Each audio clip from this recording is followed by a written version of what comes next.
episode of the Hellion Art Show. And I'm here today with Clint. Clint, hi, welcome to the channel. Whoa, It's the first time you're on. Oh my gosh. I'm so hyped now after that intro music. It's like it's like I like the music because it just like pumps me up, really gets in. I mean, not that I need more energy. I don't really need help with that, but it's like audible everybody. caffeine. Yeah, you're good. I like that. Yeah. Perfect. That's exactly the vibe that I want. So it's just, we're ready to talk some comics. Woo! Yeah. So, it's really great to officially meet you ish. I think this is like the first time we've spoken, but I've been following you for a while. I've known about DOWNCAST for a long time. So but I don't how long can I delve in? I'm curious, like how long have you been around? You said you were lurking before, but I'm curious. I was lurking, yeah. I mean, this was years ago. This was first I think probably 2019, I would say. Okay. Yeah. Yeah, is that about right? I think that sounds about right. 2019 or maybe even earlier. But when I was first like aware of crowdfunding and the YouTube comic sphere was right on 2018, 2019. And your channel is one of the first few that I found, along with like Fourth Age and Zach. And then I was like, ooh, there's like people talking about comics, and they kind of me on like things are fucked up. And so yeah, and I knew about DOWNCAST, but sadly I don't think I have any books. I'm horrible, I'm so sorry. Hey, but no worries, we're gonna change that today. Yeah, all good. Yeah, no, it's so crazy because when I think back at like how things have changed, and how back then you could be, I'm going to be completely honest, I make fairly dry YouTube videos, right? I used to, and it's like, it's just funny like how there was something there that worked, I guess, because they were just, that's who was talking about it, so yeah. I mean, I think I don't know, I think I don't know what has changed really. I think it's more the content of what you're talking about. And YouTube has changed so much, so who knows. I think nowadays you have to be more bombastic, but I don't really like that. I would rather I care about what people are saying more. So it's just things have changed. No, it's interesting. But yeah. Anyway, sorry, totally took over your No, it's fine. Yeah, so it's like, how long have you been lurking in my channel? No, I'm curious. Well, I would hear from people like, hey, I have a friend in the industry, especially in those early days, and he's watching your YouTube channel. Like, who is it? Ed McGuinness. Like, what? Really? He watches like regularly. And there were, it was a weird and interesting time, because it used to be email. I get emails from people, and sometimes I would get insider information, and you'd hear Zach say that like he had sources and things. And that kind of just stopped because there was nothing. It's like, what else do you say? So anyway, I don't know. It's kind of a wild ride. Yeah, interesting. Well, I mean, I can't even imagine what it must be so different from your perspective too. But you got to do like a retrospective of this whole saga, of like talking about comics on YouTube one day. They'll make a documentary someday, I'm sure. It'll happen. Yeah, it's gonna come out someday in like 10 years, and it's gonna be the most dramatic thing. So, oh my god. Hey, Snuggie! Snuggie! Everyone can thank Snuggie for making this happen, because this is really funny. So Snuggie asked Narwhal to ask me if I could close out Clint's campaign. I'm like, of course. Of course I will, but like it was this whole chain, but Snuggie made it happen. So thank you. He did. He brokered a deal, and I felt he was like, you got to do more, Clint, and get on streams. Reach out to Rini. I was like, I don't even know Rini. I mean, I know of Rini. I've seen your artwork. I've seen you on YouTube, but I just I'm not in a position to ask for favors. So he's like, he just made it happen. So be bold. That's what I'm learning. You have to be bold. Be like, yeah, my book's awesome. Promote my book. It's really hard though. I know. I understand. Snuggie, thank you so much for 20. I appreciate the super chat. Snuggie says, everybody check out DOWNCAST 4 and throw Clint a back. Love this great series. Thanks for closing out Clint reading. You rock, Snuggie, and thank you for the super chat. Yes, and I agree. Everybody go back. DOWNCAST 4. I have the link in the description, but I should also pin it. So I'm going to pin that comment, so everybody can just click on that link in the chat. While I'm doing that, why don't you tell everybody who doesn't know you who you are and how did you start comics? That's it. We have time. Yeah. No.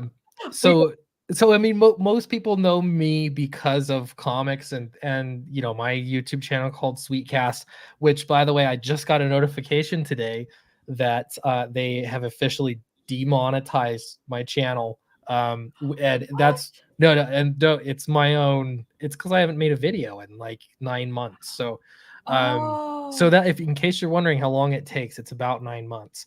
okay. Which is interesting. But yeah, I mean that's how it started was making YouTube videos. But I have written and published a couple novels. The one I was most proud of was called All for Owen, and I did some publishing back in the heyday of Kindle when there were authors making millions and millions of dollars just independently publishing $1 books on Kindle, which it's Wow. not the same now. You can't, it's just not going Yeah. to happen. But yeah, so I did a couple novels that they did decent. I wasn't a millionaire or anything. They did decent, but I always wanted to do comics. It was just so the upfront investment because I'm not an artist. And Mm-hmm. so I tried a bunch of short submissions. I hired artists to do short stories to submit to Image Comics because to me that was at the time that was the pinnacle of success was being published through Image. I just thought the way that they had their publishing setup was perfect. So Mm-hmm. I submitted there, got nowhere, and then yeah, I mean, I started watching what was going on in comics and decided I had an opinion and I had several things to say. It started with the YouTube channel, and suddenly people were listening to me. And I thought if I can't break in comics the traditional way, I'm going to do it myself, right? Or ourselves. And so that's how it kind of got started. Downcast Volume 1 is my first crowdfunded comic book, and it was a success, raised over $30,000 at the time. And Woo! here we are. I mean, at the time it was like, whoa, I don't know. It was a big deal to me. Okay. But yeah, That's a here lot we for are. your first book. It Yeah. was, yeah. I mean, it's weird looking back because I've had ups and downs. A lot of people know me from Fatal. I'm the author of Fatal. I ran that campaign. It was, $100,000 campaign, and I get it was super late, but everything has been shipped, everything. So it's finished. But yeah, it's crazy. Like the saga to get her. Was that more that you asked for? No, I was expecting more actually. Well, I mean, I was. I give you more detail if you want, but Yeah, we'll slowly delve into that. Everybody can stay tuned for the rest of the night. We got until 3 a.m. Eastern because I said I'm going to go till the campaign properly closes. So we got time. We got time. Yeah, that's really interesting. I wonder. I was wondering why you didn't go with Image because I used to be. Actually, let me bring up the campaign before I start yapping. yeah, Let's actually show the campaign. We're no trying to worries. promote. Good job. Here we go. Yay! Jackass 4 Hunting Ground. Hey, on Indiegogo. Let me just add one thing to this because there was a whole kerfuffle on Twitter that, oh, look how far Clint has fallen. I have fallen far, but not quite this far because this is a second chance campaign. I launched it a year ago on my own website. And so the real actual number here is somewhere around 17,000. So again, yeah, Oh, that's good. I've Yeah. fallen, but not as hard as this looks. So, but I mean, You. we can get this up to 30 grand. That's okay too. Yeah, we can do that. And just tonight, we're gonna do that. I mean, I'm gonna start going through the campaign, and then we're gonna, how you guys know how my show goes. We're gonna, promote this, play the trailer, talk about the actual campaign page, and then I will drink for backers. So, if you want to see me on the floor, then try back this campaign tonight. And I've got water, so I'm ready to go. No, you must drink with me. I'm just kidding. No pressure. No pressure at all. No pressure. You're the guest. I wouldn't put you through that. 5 hours. Oh, that's nothing. listen, I always say that, oh, I'm not gonna go till 5 hours. It's always, I don't know, I can talk forever. So yeah, you launched, you said this is a second chance, and you launched the primary campaign on your own website, you said? Yeah, well, this was back. Well, I don't know. It felt just recently, but things I could see things going strange at Indiegogo right now. It's like clear. It's not controversial. It's clearly you can search for this on the trending comic books. You can search for it anywhere. You won't find it on Indiegogo without the direct link. Oh, So oh, fuck. Oh, yeah, that's so tragic. to me it's like, well, you got to find something else. So I was among, a slew of people that launched on their own sites. I know Eric Weathers did as well, and Bancroft did, several others. And so I tried it out on my own website. I liked the experience, but I still had, I don't know, I just don't feel complete without also having it here on Indiegogo, because I've done everything so far on Indiegogo. So I had to have it there. And I know that there are people Yeah, that they're just comfortable with it. So here it I is. know the feeling. Yeah, yeah, cool. Yeah. I launched my last campaign on Fund My Comic, but I also had some backers say that they have Indiegogo and they want to stick with that, but then other people's don't. So it's very much kind of split right now. But if you're being shadow banned, then it's certainly good that you have an option. You're starting to build up your own website platform, and 17,000 on your own website is good. That is Yeah. no joke. Well, and yeah, so and that would be total. So the website itself was, I did math. It was like a little over 11,000 or something on the site. So I mean, Mhm. it was less for sure. There was a lot of other things going on, but yeah, I mean that's comics. There are ups and downs. So, but Mm. it's so cool because Downcast was this was one of the books that I was working on submitting to Image. I want to talk to you about Image too, because I know you had questions about Yeah. that, but. Yeah. I started doing some concept art. I'm a absolute terrible. I wouldn't even call myself an artist, but I had to. You work with what you have. And so it was Downcast, and I had this big epic story planned, and I remember just getting this realization: this is not going to happen unless I just have money. And so it's so cool now to look back, and I think total, I got to add it up, but this is well over 300 pages of story material for the whole Oh. Downcast series. And so it's just really cool, like to look back at this, like, wow. Oh, yeah, that must be such a good feeling. Yeah, It I is. mean, I'm on like book 3 of my book. It's 2.5, but it's the third book, and it's a good feeling. It's like this exists and you have an Yeah. actual body of work after those few books. And yeah, it's just do you get the feeling now that it's just like, well, now I'm halfway through and it's great to have the I mean, is the series done though? It's not That done, is I've it? got I've got to do a number 5. Okay. And I know it's going to be a slog, because I'm not fond of YouTube anymore, but I don't know. It's got to happen because I've got to finish the story. So Mhm. yeah, it's number 4. I didn't want to hurt the story in order to wrap it up in number 4, so I'm going to do number 5, and yeah, I'll do it. I will do it one way or another. I'll get there. So I'm Mhm. excited about it. Yeah. Well, I mean, you're doing you're doing fine with even funding on your own website, and despite it all, so as long as you can manage to finish it, then that's good. That's kind of like stuff that I worry about as well. It's like, well, crowdfunding is just going down, and who knows with this I economy. know. And it's like, oh no, girl, what if crowdfunding's not a thing? I want to finish my comics, but I believe in you. You can do it. We need to uplift each other. Yeah. Well, yeah, I mean, it's, I'm glad I don't rely on comics, 100%. And so, yeah, I've got a day job. Like it's okay. A I'll lot of people do, yeah. I'll make it work. So, It's rough, but a lot of people do. I mean, that's just what sucks is it's man, I've been lamenting more and more just how fucked is it. This art looks great, by the way. I'm just gonna keep scrolling through thanks. this campaign. This is Nacho Lazaro's art. I just make sure to give him credit. He's outstanding. He's been around since the beginning too, so it's been cool to see him just evolve, and he's awesome. Awesome. Yeah, look at that panel with the eyes and the coloring. That is great. Yeah, beautiful art. Everybody back this. Back this now. Back it now. Yeah, I've been just lamenting nonstop to all my comic artist friends, like, god damn, like what shit luck do we have to be in this industry where it's if we were European or if we were Japanese and we wanted to be independent creators and we had an idea, as long as we're good, then we can get our work out there. Like, you know, in Japan, you might be worked half to death, but at least my idea would be fucking out there. And at least there's a pipeline and a functional industry. And here it's like nothing.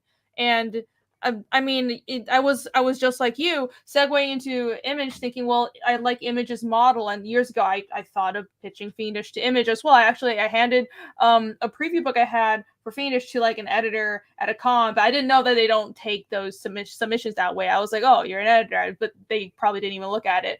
But for various reasons, I realized that from what I heard, with even if you do submit a book to Image, you just get the imprint. They don't really do the promotion for you, and it's hard to really get promotion unless you're already a well-known name. So I'm like, what's the point then? And I don't even know if I'd have creative control, so I might as well do crowdfunding. That was my reasoning. I just wanted to like get known and get my work out there and have creative control. But yeah, it's like you have to just build from the ground up because there is no real functional pipeline for just anybody with a good idea. And even with a really good looking book like Downcast, I mean, this was Japan or Europe, a lot of people that are crowdfunding and just struggling to get their books off the ground and aren't even paying the bills with their comics, they would be doing much better. All because in America we don't have a functional fucking industry for indies. Well, it's kind of wild because you can, I don't know, even with the collector's market in comics, I don't know. Usually you can look at YouTube and just see what are the volume, what are views like. You can just like do some basic market research like that on videos that are about comic books, especially new ones, like strictly nothing else, just comic books. And the interest is so low. It's kind of wild. Looking at eBay sells.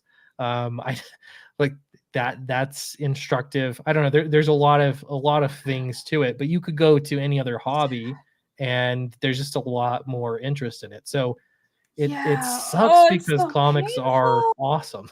Yes, I know.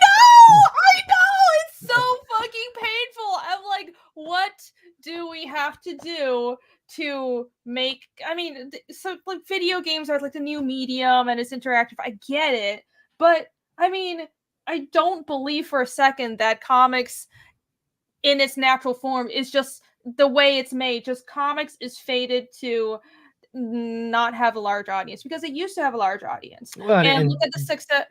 It still does in Japan, right? Yeah, exactly. I was gonna say, and the success of manga, not just in Japan, but everywhere, globally, worldwide, proves that the medium of comics is not the problem. Something else is the problem. Well, what is that problem? Why is nobody fixing it?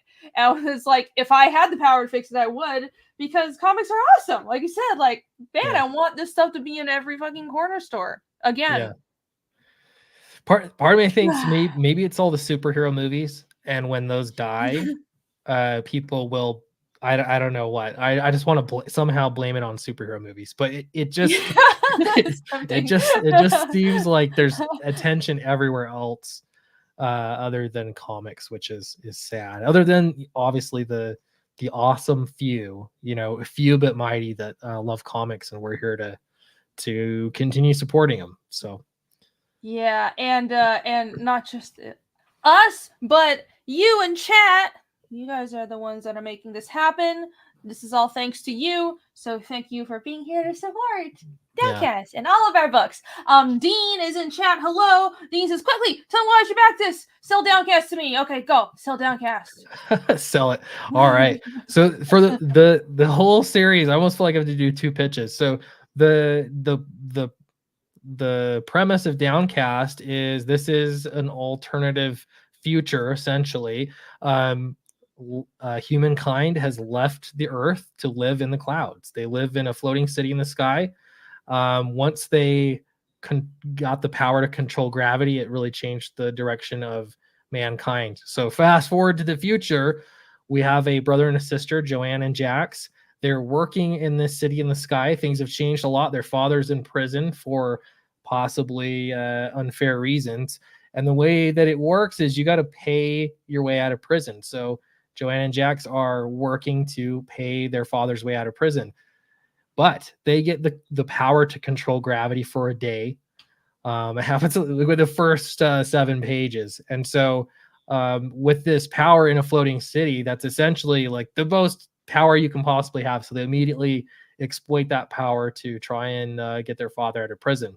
So that's sort of the basis. There's a little fun with gravity, but it's really, it's about family. It's I don't know. I took inspiration from some 90s video games and mashed it up with things like Teenage Mutant Ninja Turtles, like just some of the themes there with family and some fun stuff. So now this is we're in Downcast number 4. We've gotten to the 4th story arc, and you'll find that there's sort of this balance between science, reality, hard proof, and then on the other hand, there's these mystical things. And so this is where this is all meeting. So you'll have anyway, I have not practiced this pitch very much, so but what I would say is if you could show the trailer, that'll do a better job. Oh, sure, yeah. I shall do that. I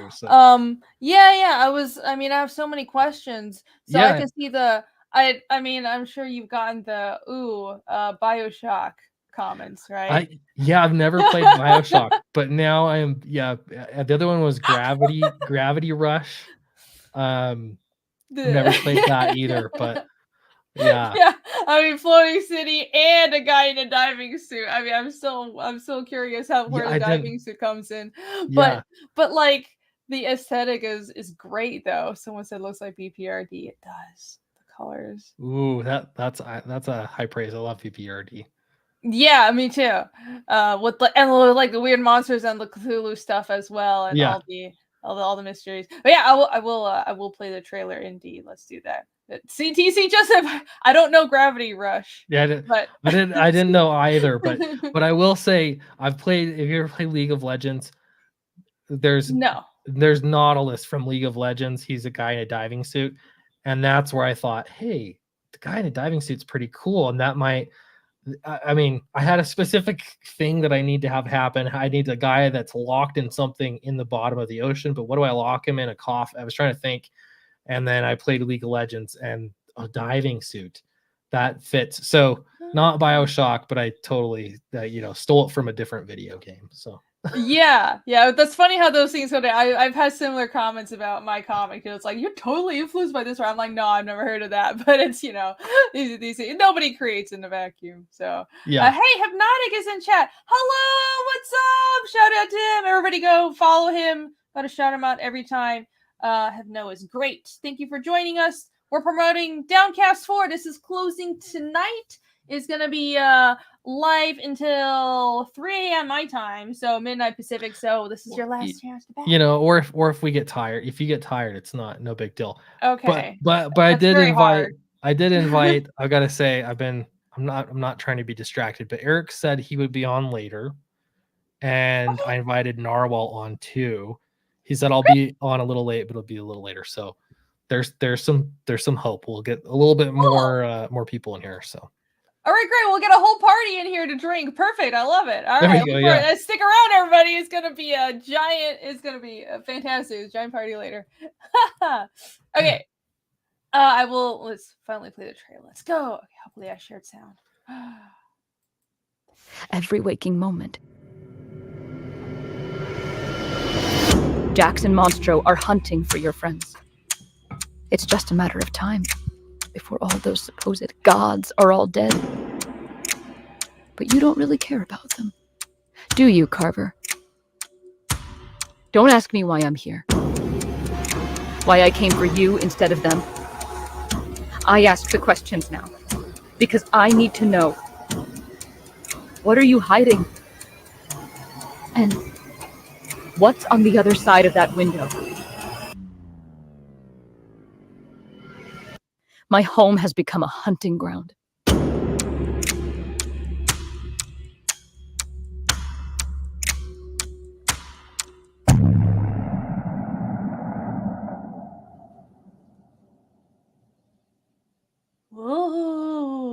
mystery. It really doesn't tell you that much about the story if you haven't if you haven't read it, but it's the same. It's the hype music that goes a long way, and a Fiverr voiceover. Yeah, the vibe and the mystery definitely adds into it. And I like trailers that are from a character's point of view. I think that's really immersive. So just it's like you have to. It sounds like you can't reveal too much in the trailer, but you get the vibe of the story more, and I like that. And there was some art in there that wasn't on the campaign, and the art looks so good. By the way, that cover, this one, that's such a cool idea. That's great. That's Eric Weathers.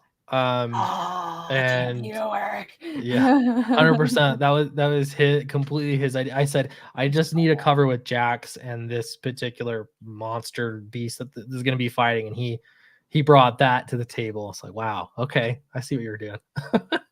That's great. This is Eric Weathers' art right here. Those 2 pages. He did a full chapter. So Nacho Lazaro has done all of the artwork from the beginning, but in this chapter we have a flashback. It's very important, but the art, to me, like, it should look a little different, and so it was just a really good opportunity to have my friend Eric Weathers do the art on it. So he's lettered everything I've ever done, but yeah, having him do art on it was just awesome. And it's a full chapter too, so you can get immersed in that, and it's awesome. Awesome. Yeah, this art, I was just saying how this Cthulhu thing looks so cool. Eric is such a good artist. Darn it! Is there anything he can't do? I know. Lettering, coloring, drawing, singing and everything. dancing. Have you seen that yet? That's it's impressive. No, but I don't want to, because I'll just be more enraged at his talent. There he. Well, we'll ask him when he shows up on stream. So yeah, we'll be like, shame! How dare you be good at doing stuff? Draw a cover for me. So I have some questions for you. Is that okay? I'm okay. I'm curious. I'm curious because I don't like. I've seen you on streams and stuff. I've seen your art. It's incredible. Oh, thank you. Tell me what's your origin story. What? He flipped the script, guys. I'm just curious. He inversed the interview. I haven't doing me now. to be fair, I just have been. I went back to school. I got my MBA. I haven't been. Oh, congrats. I haven't been doing anything. So I've been like, I've been everywhere else but comics. So I'm really not caught up. But I don't know. you could do it in a nutshell. I'm sure everybody knows. But okay. No, it's. Let's see. Blah, or just, I don't know. I mean, I have been making comics for a long time. I did some work for Marvel. Like, I went to art school and everything, just artist all my life. And I bounced around working in gaming and animation, but I always wanted to do comics because that was my first love. And I grew up in Taiwan, by the way, so I come more from manga than American comics. But regardless, it's comics, and I went to art school here, so that's how I ended up here in the States. And but comics doesn't pay the bills, so I kept on doing other stuff. And finally, like I said, I had this idea to do a fantasy story, and Fiendish is my long form fantasy mystery comic. And I've always wanted to do something like very high commitment, deep world building, long form, because I don't think there's a lot of that in the American market. And I think diversity of genre is something that is lacking. Just everything is, well, either superheroes or there's some indie stuff, but I think part of the reason the comic readership is small, I think, is because there's not, a lot of genre choice. So, I mean, what I like to create is like horror, fantasy, mystery, and just all kinds of other stuff that nobody publishes really anymore. And everybody's like, oh, this is too big of a risk. Anyways, so I went with crowdfunding as per the story I told you earlier, and now here I am. So yeah, also bumbling about YouTube. Just, I don't know what I'm doing, but I draw decently, I've been told. So yeah, back Fiendish, everybody. Yeah. Dude, back it. There's no campaign. I mean, I have a website. Yeah. That TC, counts. how dare you? That counts. TC's bringing up the fact that I worked on Gwenpool. Gwenpool. So I was going to ask you about your Marvel work, but here's the big. Let's go. Marvel they've got to be confronted with the manga industry, And I'm curious, did your style being more influenced by manga, did Marvel see that as a positive or a negative? What do you think? Okay, this is just my personal opinion. Like, I haven't been told this, but I think that, well, I mean, work is work, so I won't complain about getting work. But I do think that me having a manga style was both the reason I got hired for the series I was hired for, but also why I was pigeonholed in those series. Because what I was hired for were very YA titles and just not the genre that I would draw. Because if you know anything about manga, I'm more seinen and horror, and that's what most of my portfolio was. I had some like adventure YA stuff, but it was also a little darker YA stuff. But I think Marvel saw that I drew manga, so they're like, oh, so you should be doing essentially kind of like what Gurihiru does, that kind of age range and genre. And I love Gurihiru, but that's not really my primary genre, and I was hoping to break out of that. But part of the reason I decided to just like stop, taking that work and do my own series was I kind of wanted to prove that I could, like, my thing is actually something else.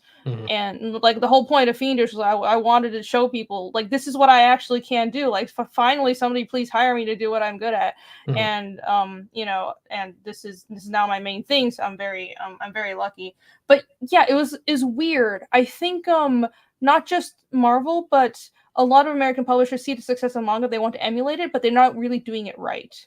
And I mean, I would love to tell them how to do it right. I mean, it goes deeper than that. I don't think they can, because manga, it's very complicated. It's not just like it's both simple and complicated. The success of manga is not just due to, well, big eyes or like the surface level stuff, which is what everybody emulates. They emulate the big eyes, they emulate the cutesy stuff and like the slice of life storytelling, but you don't understand that the slice of life storytelling isn't just nothing happening. Like there's a structure to it, there's like twists to it. The characterization is really, really good in manga. The pacing is really good. They get more into like the characters' thoughts in a lot of like contemporary American comics. And it's also a very, very competitive and meritocratic based industry where the readers will vote you out if your book isn't good enough. And it's because of that really merit-based, like grueling process that the best manga series survive, and that's why the industry does so well. And we don't have that system here, so you can't emulate what manga emulates. And they're just copying like the surface level stuff and hiring artists that have a manga style, or people that like slice of life or cutesy stuff, and that's not how you're going to make the same kind of money that Japan is making. So I'm not a massive, I got into manga because of the YouTube channel, and so many viewers were like, man, come on, you gotta start. So I started by watching a few animes, and then I've read a few mangas. Critique, here's my, like, this is the most outside perspective that I can give, but tell me. You critique this, okay? So I think one thing that manga has going for it is that a lot more happens in the same amount of story, if that makes sense. So the pacing is so much faster, and there's just like I'm imagining how the writer would storyboard out or like plot out a single chapter. And there's just a lot more going on than there would be in a comic book. Like there's a lot of talking in American comic books, but in manga it just seems to progress through a story a lot more quickly. That's one thing. But I've only read a few, so yeah, that's interesting because manga is generally, having read a lot, like my impression is manga is more decompressed. So the pacing is like I would say the scale of compression is kind of like, well, European comics are weird. Like American comics are very compressed, and then it's dense, European comics, right? Dense, and it's almost like dense. It's word dense, but it almost feels like, I think it's because American comics have been constrained with 20 to 22 pages, and that's one story, and that's one issue. So you don't really have time to let the story breathe or get into the characterization. And good writers can let the story breathe and get into the characterization. And I've started reading some older comics, and I'm seeing that all the classics that everybody says are that you should read. This is like what the really good American comics used to be, and they are good. And but which just goes to show that, well, a good writer would still be able to make a good story with the same page count, so that's not really the only issue. But I digress. Manga tends to be more decompressed, but because they're not really constrained to, well, it has to be 22 pages for one chapter. It's much more flexible. They get into the characters a lot, and I swear that's like the number one thing. The characterization is really, really good. Like, you care about the characters, and they're very good at just laying a character out on the page, and like, you get their vibe, and you know what their wants and needs right away, and you care. So I could see that. There's from writing novels where I came from, there's actually attention to detail on the page turn. Which you'd think, of course, in comics there is, but there is in novels as well. And the goal is, if you're doing it right, they want to turn the pages faster, and then that makes them feel like time is passing faster. But they can have more in, you know what I mean? It's almost like you're in an intense moment if you can turn the page quickly. But my experience with manga was that, because there's fewer panels per page and fewer words, I'm like cruising through pages and pages. I see what you mean. I see what you mean. But definitely the page count is like, far higher. But getting through the story is just so fat, or it has at least the illusion. I don't know. I haven't thought this through that much, but the stories are just so interesting. I'm curious, That's a great example, but yeah. Oh, cool. Yeah, I was going to ask what you have read. So you've read Death Note? Death Note, some Chainsaw Man. I did some short, I'm not even going to remember the guy's name. He's the guy that, the people that they go to a mountain and it has holes that are shaped like them and they go in the holes. He's like a horror I'm blanking on his name too. Shit. Junji Ito. Yeah. I read a collection of his stuff for horror to see. I don't know what he was doing there. So yeah, I haven't read a lot, but that was just like Death Note it's amazing. It's definitely my favorite. So yeah. Death Note was really good. That's a good selection to read from. I want to recommend so many more. I'm so curious. What you think? I don't know what you like. So you do like mystery, okay? Yeah. The cool thing. The cool thing about Death Note is, I think the whole time I should hate this character so much. We carded there. You go. I know. Yeah. I should hate Light. I should. But I'm so enthralled and interested, and I don't know by the end, do I want him to die? Do I want? It's so good. It's just because you've been following him, so if you're in his head the whole time, it's like, ooh, you're attached, but he's a horrible person. He's a horrible person, but normally that's such a difficult story to pull off in any media. So I don't know. It's crazy. Yeah, I would recommend it. I don't know completely what you would like, but based on, so you like Death Note and you like mystery stories, I think you would like Monster is a pretty safe recommendation for Monster. A lot, like most. There's a few, so people don't really. A lot of people I notice don't know how to recommend manga for like people that don't grow up reading manga, and everybody's like, "Oh, read My Hero Academia because it's like X-Men." It's like, actually a lot of Americans wouldn't gravitate towards that style, and so because the art style is sometimes a problem, but I don't know if that's the same way for you. I don't want to assume. But Monster, who's by Naoki Urasawa. Urasawa is one of the few really good writer artists. So he does like everything. And he's got this really interesting style that is just it's simple, but you can tell he's just been like drawing his whole life. It's really simple, like it's very very cartoony, but it's just so much life to it. And if you there's the new Pluto anime. is based on his adaptation of Tezuka's Pluto arc. So it's complicated. The Pluto anime is an adaptation of Urasawa's adaptation of Tezuka's Astro Boy arc. So Urasawa's good, and so Monster is a definite recommendation. Okay. And hey, Jose Garcia's in chat. What's up? Hello. Oh, hey. Hey, and I'm trying to not recommend the usual stuff that I like. So I'll be like, oh my god, read Vinland Saga, but that's also good.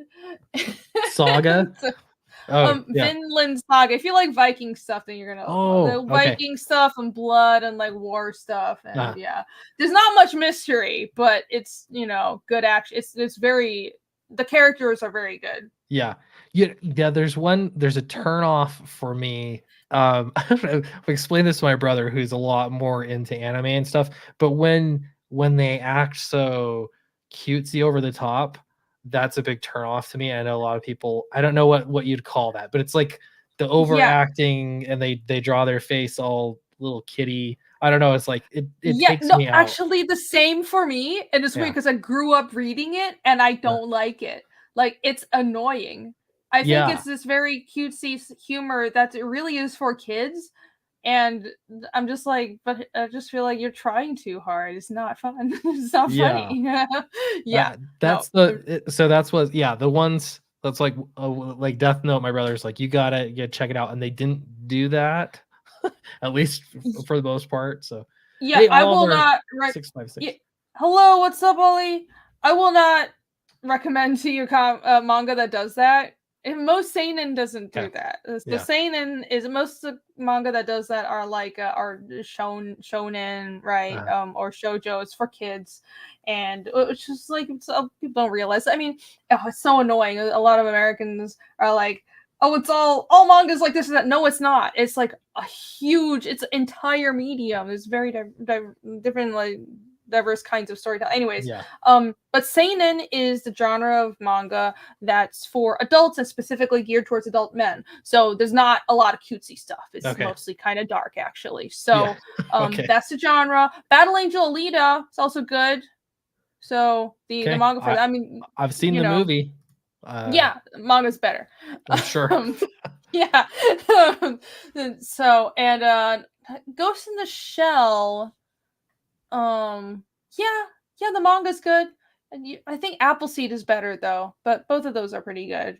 Yeah.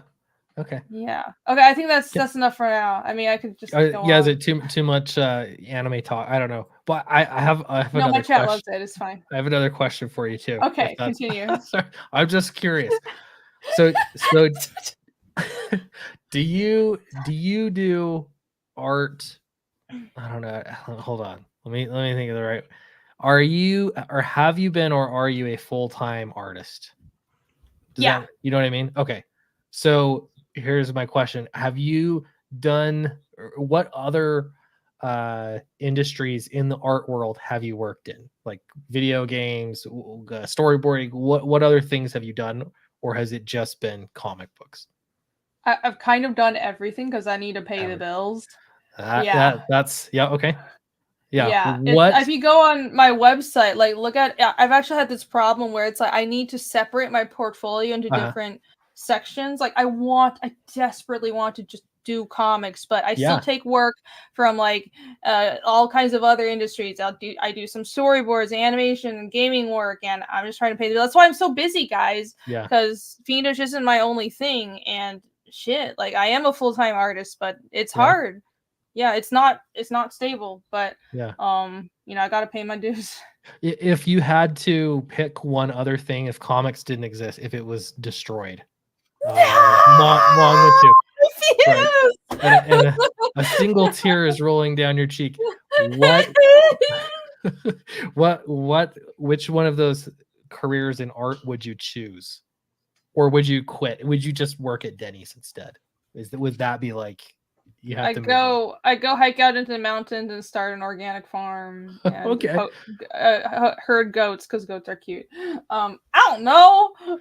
But that would ruin. Would that ruin art for you? I I haven't thought of this. This is a hard question. Why are you asking such hard I questions? don't know. I'm so confused. I So, thought this was.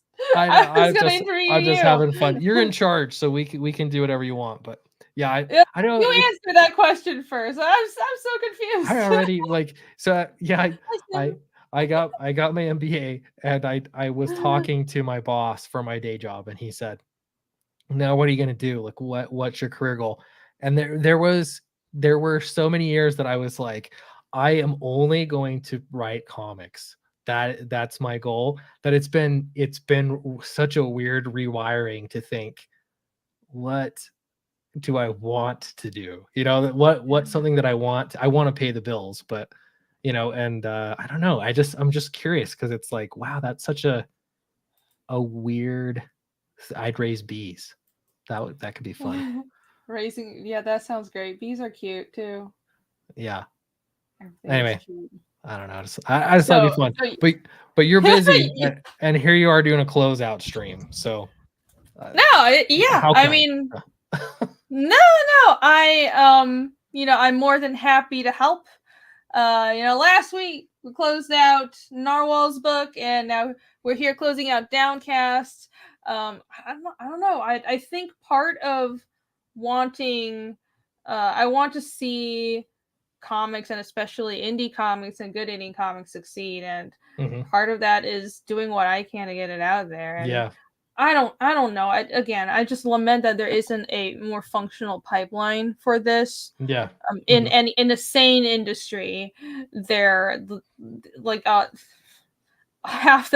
so many crowdfunded books that I've seen. There's so much good stuff out there. It would be, the creators wouldn't be worried about, well, is my next book going to fund? Like, there would be a publisher who would help them and get them into stores and at least make sure they can pay the bills. And it's terrible. I hate it so much. So yeah. I want to talk about publishing too. I'm curious too here. But so something I noticed is that I could not. Thank you, Junkyard Done. Appreciate you. Thank you. So many people have already backed it, and so I get this is a second chance campaign. So thank you so much for your support. Back it. Yeah, I could not get a publisher to look at my stuff like anything. It was so hard for years.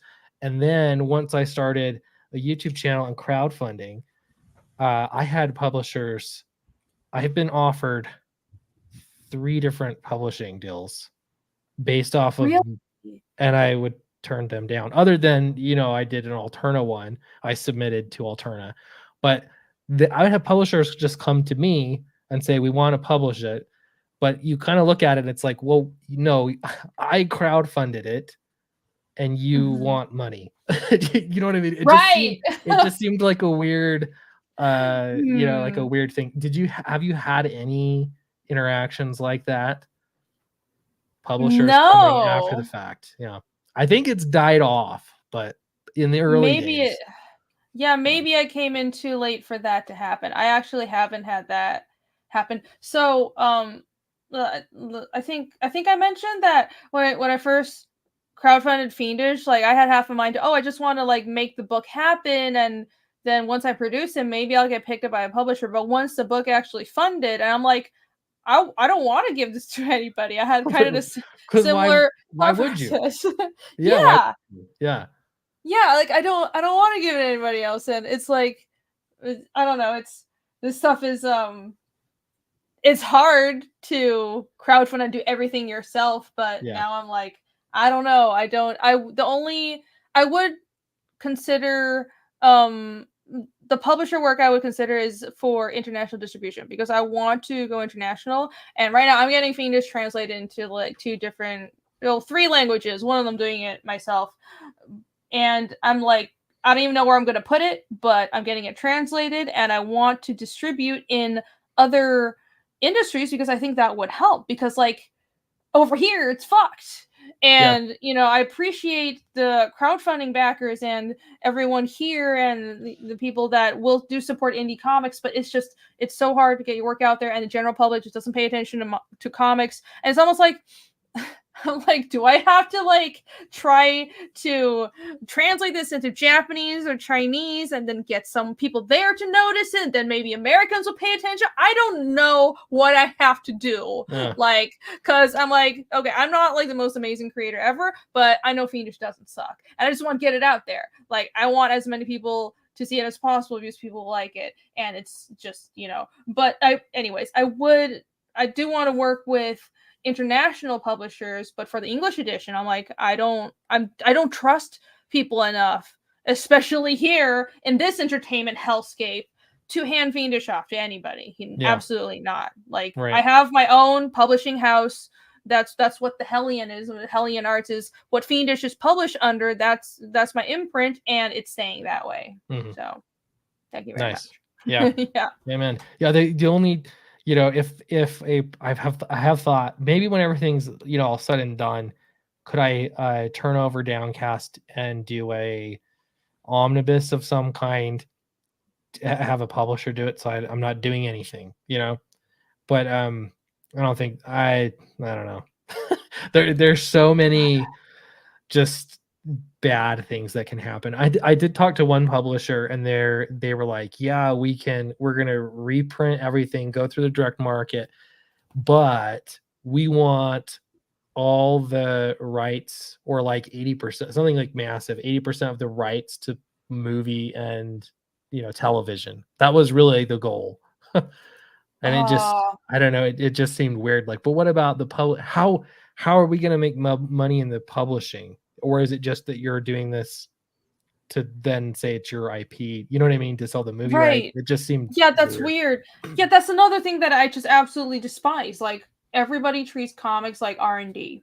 It's like Netflix R&D. And no, comics are a wonderful medium in its own right. I mean, it's great if your comic is successful and it gets made into a TV show or movie, but well, how about trying to make a good comic first? Like, why the fuck is nobody doing that? Just imagine this alternate world where, well, novels used to be this way. Am I wrong? Or maybe this is just like my knowledge of history is lacking, but I think fiction novels used to be viewed in a similar way, where it's not serious entertainment, and it's it's not like really real literature. And now that's changed, and I feel like comics are kind of in the same vein. Like, why do people have this impression that just because a story is in comic form that it must be simpler and it must be dumber? I must just this is just like the basic bitch pitch before the Netflix show happens. Like, why do they have?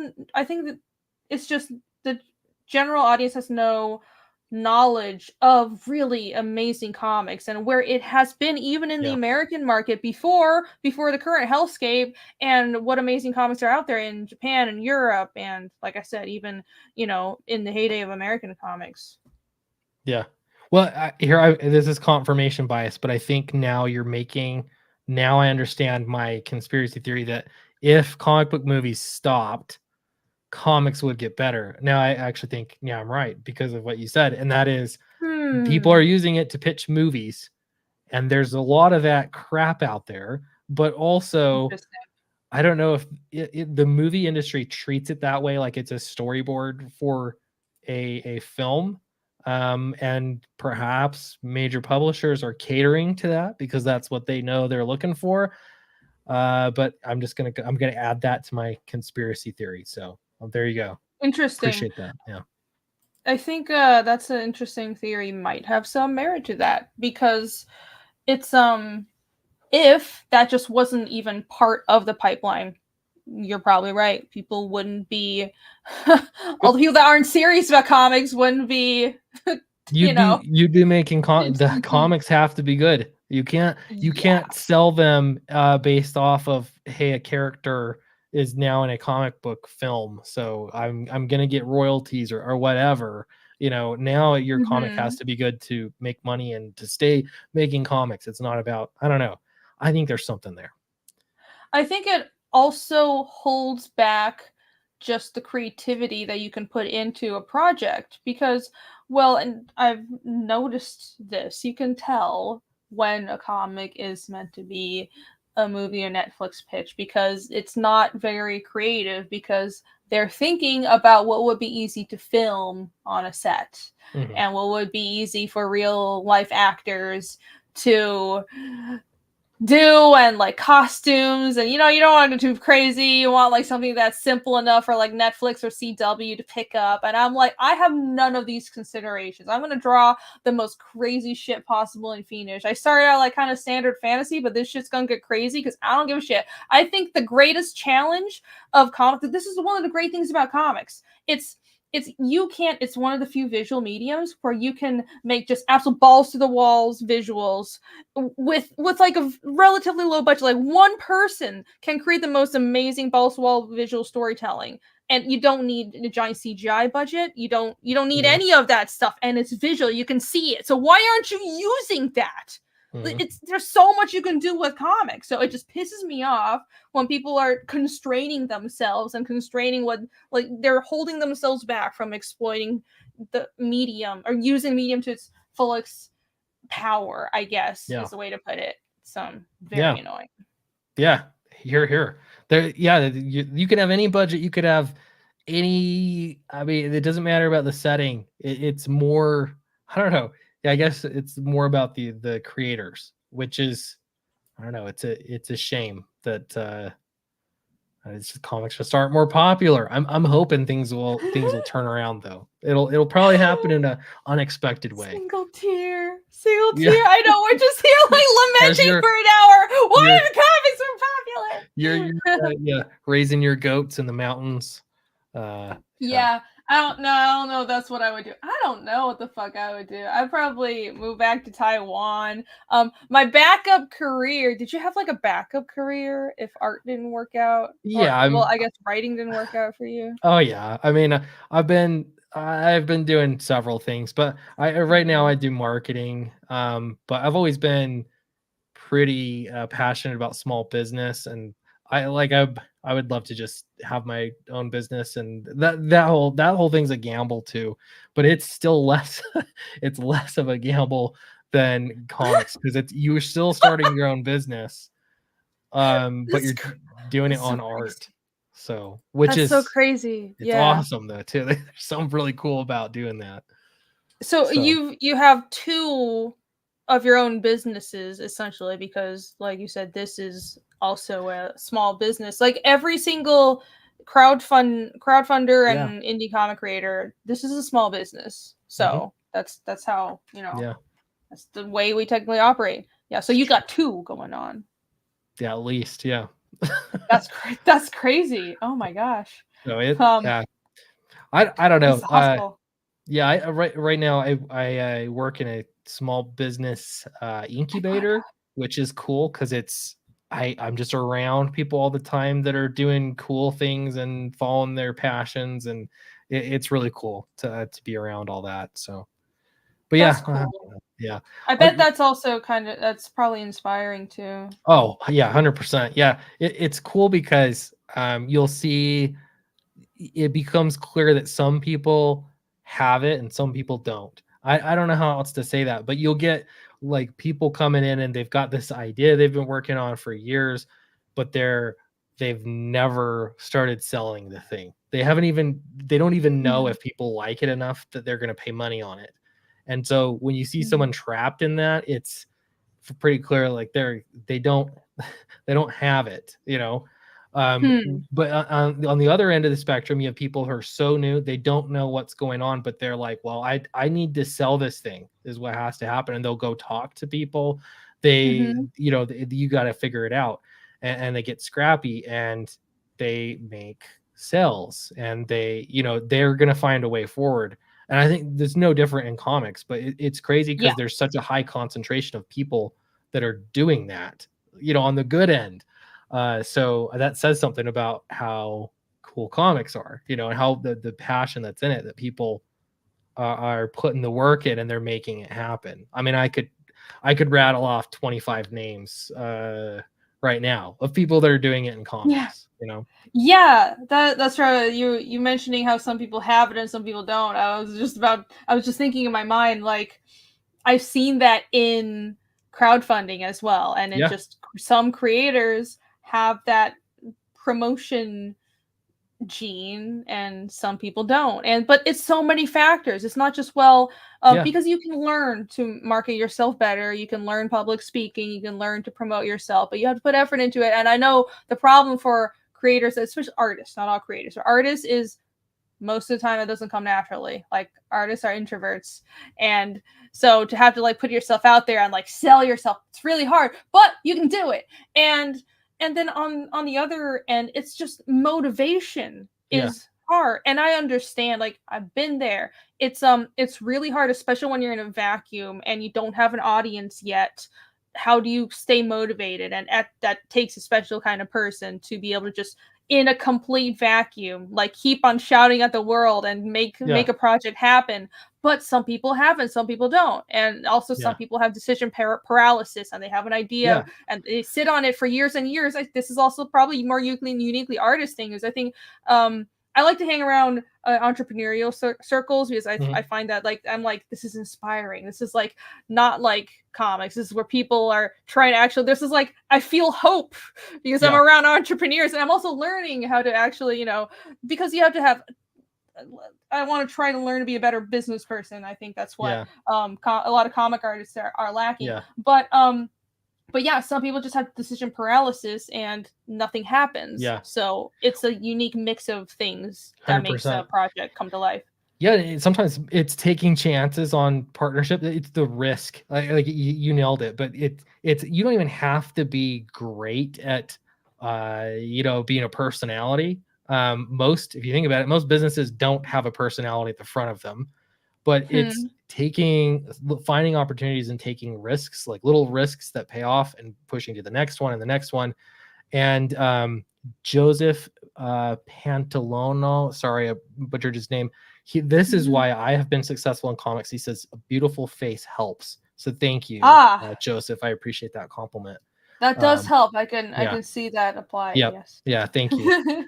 So, but yeah, totally. I think of Narwhal. He's one great example, but he puts books out. He's developing readership in a way to get stories out. Because, like, ultimately, if you want to build a readership, they got to read your stuff. You gotta get it out. So. Yeah, that's true. There's so many great examples. Narwhal's a great example. He puts out so many dang books. It's kind of insane. He's got like a whole library of a catalog there. Very, very impressive. Yeah. But yeah, I think as long as you're... go ahead.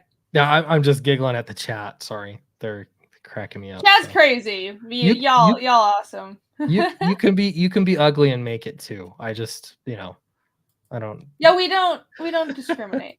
Personality matters a lot. Land or not all those hooks. I land it at least 50% of the time. Yeah. Oh boy. That's funny. Hey, well, I'm seeing backers come in, so awesome. I don't know when the last time. Let's see. You might be. I haven't refreshed at all. No. I like to be surprised, so I've just been scrolling up and down, and let's see where we're at now. Let's go. Dun dun dun dun dun dun dun dun dun dun. Yay! It went up. Yeah. Awesome, everyone. Do you have a goal? Do you want to get to? Something tonight. As many backers as possible. I mean, I'm looking at the backer number 93. I thought, it's possible we could get to 100 backers. That's possible. It's a nice round number. But I'm not going to make you stay up that late if it doesn't make sense. So, but honest to goodness, this is it's just been really cool to have people reading my stories and hearing their thoughts on the stories. Downcast 3 was just I worked so hard on the story, and I wanted to tell it exactly. I was so worried on the first 2 books about how it would be perceived and what everyone would think, because it just feels so public. You're putting yourself out there. Downcast number 3, and I still like Downcast 1 and 2, but Downcast 3, I changed my mindset in a really drastic way, and I feel like that carried across to readers. So that was cool. So Downcast Cool. 4 carries along in that same vein. And yeah, I mean, if you like good stories that we care about, my hope is that this will never become a film or a TV series. I just want to make an awesome comic book. So Hell yeah. if you're into that, help us get to 100 backers, and I'll love you forever. Wonderful pitch. I like the sound My of that. plight. Snuggie says if we get 100 backers, he'll back again. Back again. All right. 101. All right. Back once, back twice, back all the times, all of them, multiple times. Let's go. Let's get this campaign to 100 backers. It's only 7 backers. You guys can do that. It's You guys doable. do that. So, yeah. Hope for a larger audience. Yeah. I hope. That's the best. Eyeballs reading. But so yeah. You gotta build on it. You gotta build on it. I'm gonna build it myself. Yeah. Do you have other story ambitions outside of Fiendish right now, or is it, or you want to keep going Fiendish for a while? He's interviewing me again, guys. I'm sorry, I can't help it. I don't know very much. You can tell me to stop. We'll do something. No, it's just funny. It's just funny. I was actually going to ask you something similar because Down Go Solo asked the same thing, but the answer for me is not really. No. Yeah. I'm kind of ultra focused on Fiendish. So yeah, the story for Fiendish, it's about 9 or 10 books, like main books total. So this is already going to be like 10 more years of my life at least. That's awesome. And yeah, it's kind of nuts, but I really, really believe in where the story is going. Yeah. And I mean, it saddens me to think, well, what if, like, because whether crowdfunding's not a thing or like because of whatever reasons that I'm just so worried about being able to get the next books out to people, because I'm so grateful for the support that Fiendish has gotten so far, but I know that these things aren't permanent, and there's going to be ups and downs, but I'm like absolutely determined to finish the series no matter what, even if it's like, well, there's 2 people reading at the end. I don't know, I'm going to figure out a way to fund it, and because like once it's done, I can see it, and that it's going to be great. This is so much more than the story of there are some monsters and we're hunting monsters. Like, trust me, like once book 4, you'll see. Oh no, it's book 3. It's the 4th book, but chapter 3, you'll start seeing it. 3 and 4 are back-to-back chapters. Once if you've read Fiendish, you'll know that once they get to Dorvo, that's when like you'll actually know what the story's about, and it's awesome. And so yeah, I'm focused on this. I have some other ideas floating around, but it's I don't know. I can work on that when I'm like 45 and I'm done with Fiendish. That's fine. I got time. Yeah, I need to finish this first. Well, yeah. What about you? So some of your best stories, the best stories out there, it took them an awful long time to make those stories, to like really get to substantial length. So yeah, I love Downcast. I'm planning 5 volumes. I had all these dreams of spin-offs and things like that, but I think I really want to I just want to finish this story. So, but Fatal's out there. Again, that was super well received. Fatal 1, we wanted to do a Fatal 2. I don't know how long that's going to take, because Charlie is also a working artist, and he had a lot of things he was struggling with. So I mean, Fatal's out there. I'd love to do. I have a lot of other little side things as well. I don't have to draw this, so it gives me I have time to create elsewhere. So it's so great. So like my last book, I have like these 0.5 chapters, like kind of spin-off stories for Fiendish that I hire other people to draw. Like I draw the main books, but I did the first 0.5 chapter. It's about to come out. We're about to fulfill, and awesome. And like it was magical. It's like I did the layouts, but I didn't have to draw like anything past that.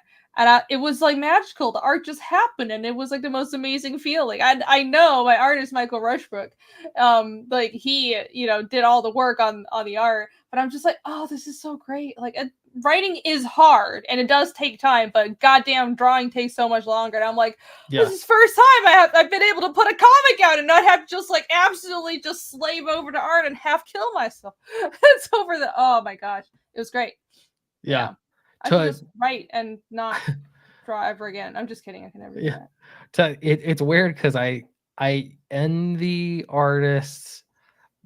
Like, I would love to sit down and just draw my own book, and because the other part to that is finding money to pay people, and when something goes wrong, I'm the last one to get paid, or I'm the one to take on debt, so it's that sucks.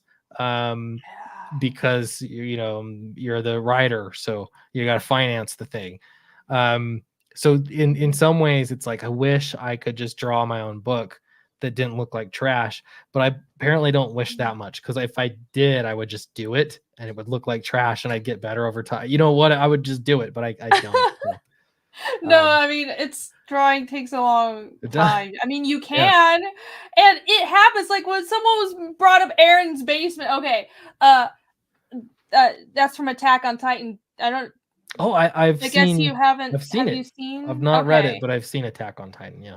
Okay, so the anime is beautiful. The manga, this guy can't draw. Okay. Oh, really? No. Oh, I gotta look it up. He improved, but look up like the first few chapters. I'm so sorry. It's horrible, but he admits that everybody makes fun of him for it. But the story was very compelling, even though he couldn't draw very well. And look at the success that Attack on Titan became. So it is possible. Yeah. It's kind of amazing, honestly. It's very impressive because I think it's just because I'm an artist, it's really hard for me to read a comic if the art isn't like super pretty. Or passable. I'm just too picky. But I think if the story is compelling, like honestly, story matters so much, and not enough people really pay attention to and hone comic writing, because writing is important even for comics. But yeah, so did you find? I'm looking at pictures now. I'm not sure. Some of this I'm like, is this real? But if it looks good, that's the later arcs. I think for some arcs he hired other people and he improved, but look up chapter 1. Yeah, so here, let me share this, and I'm not a okay. Dorfos where the One Piece is located. Oh no, the MacGuffin is something else. You're gonna find out. Wasn't One Punch Man the same kind of thing too? It was really terrible art, and then yeah, but it's comedy, and comedy can get away with so much more. It was almost like One Punch Man. The artist just had like this really childish, simple art style, but that was part of the fun, the humor of it. And then of course the manga was the publisher hired Murata, and now it looks fucking amazing. So you know. Yeah, so here I'm sharing this page right here, and I'm not an expert. It's like, okay, this looks fine. This bottom picture reveals something to me, and that is, I don't know what I'm looking at. The angle is very odd, and I don't know. To me, suddenly I'm like, oh, this is not a professional. I don't know. Maybe that's just me. It's very awkward. Yeah, that's the early art. Yeah. So is it better than I can draw? Yeah, but I guess I can. I don't know. But the other thing is the character costume designs and all that. To me, that's so iconic with Attack on Titan that people cosplay as Attack on Titan. The little sword machine things they have. I don't know if what of that was developed for the anime and what was from the manga, but there's some really impressive. Yeah, I mean that's accurate. Impressive. Definitely a good good character design, world building just from an aesthetic perspective, even though I don't know. I don't know what this is. I don't know what I'm looking at here. Yeah, okay, the profiles are this is terrible. Oh my god. Oh, that's a giant up there. So this is I think that's toes. A foot. Okay, there's his body. See, but I don't know. It's very odd. The story is very compelling. Just say that. So look at it, and you're right. There's so much that Attack on Titan did do right, though, with the costumes and the. I found some of the humor and the memes just it has to be like, oh, it's cultural, and I just didn't get it. Like there's like this the whole potato girl. thing. Yeah, I did not. Why was that funny? I That don't- wasn't funny. But okay, it must have been a Japanese thing. But like just how iconic the uniforms were, and the giants, the Titans are super memeable. So that Oh, yeah. is you have to think about those iconic things that are marketable and memorable. Have that and have an interesting mystery and an interesting story. You can have bad art and annoying ass main character because Aaron is annoying as fuck. Couldn't fucking stand him. He's annoying as shit, and you can still succeed. So I'm just like, I think Attack on Titan is like this absolute miracle of a manga where it's just you would think that, well, usually you should have pretty art and like a really likable main character. No, this one manga had neither of those things but everything else, and it still was massively successful. Yeah. What an interesting case study. Look at that. And I think like the face, normal human faces are just so janky, but the Titans look great because I think just like at least the Titans look really great. I think just because they're supposed to be janky. Yeah. And the designs are so interesting, so it works out. Like the designs are good. It's just I don't know. Yeah, I found it interesting. Like who thought, obviously he did, but who would think of I want giants, but they're also skinless. And some of, again, I'm no artist, but I don't think that this right here, I don't think that's accurate. Like, I don't know, the under skin anatomy just seems, I don't think your mouth opens that way. It would, I don't know. It doesn't make a lot of sense to me, but it looks cool. No, a lot of clearly it worked. Yeah, there's all kinds of weird Titans. There's like an ape one, and there's like an armored one. This is not anatomically correct. The one, when I saw the one that crawls on all fours with the elongated face, that was the weirdest thing I have ever seen. But it's burned into my memory because of how it looks. So it's there's something there. It's genius. This guy probably made a ton of money, I assume. Oh, I'm sure you say I'm as rich as shit. I am happy for him.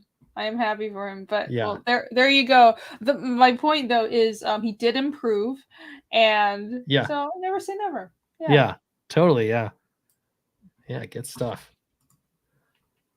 So Downcast 5, drawn and written by Clint Stoker, coming to you soon. Not drawn, but written. Okay.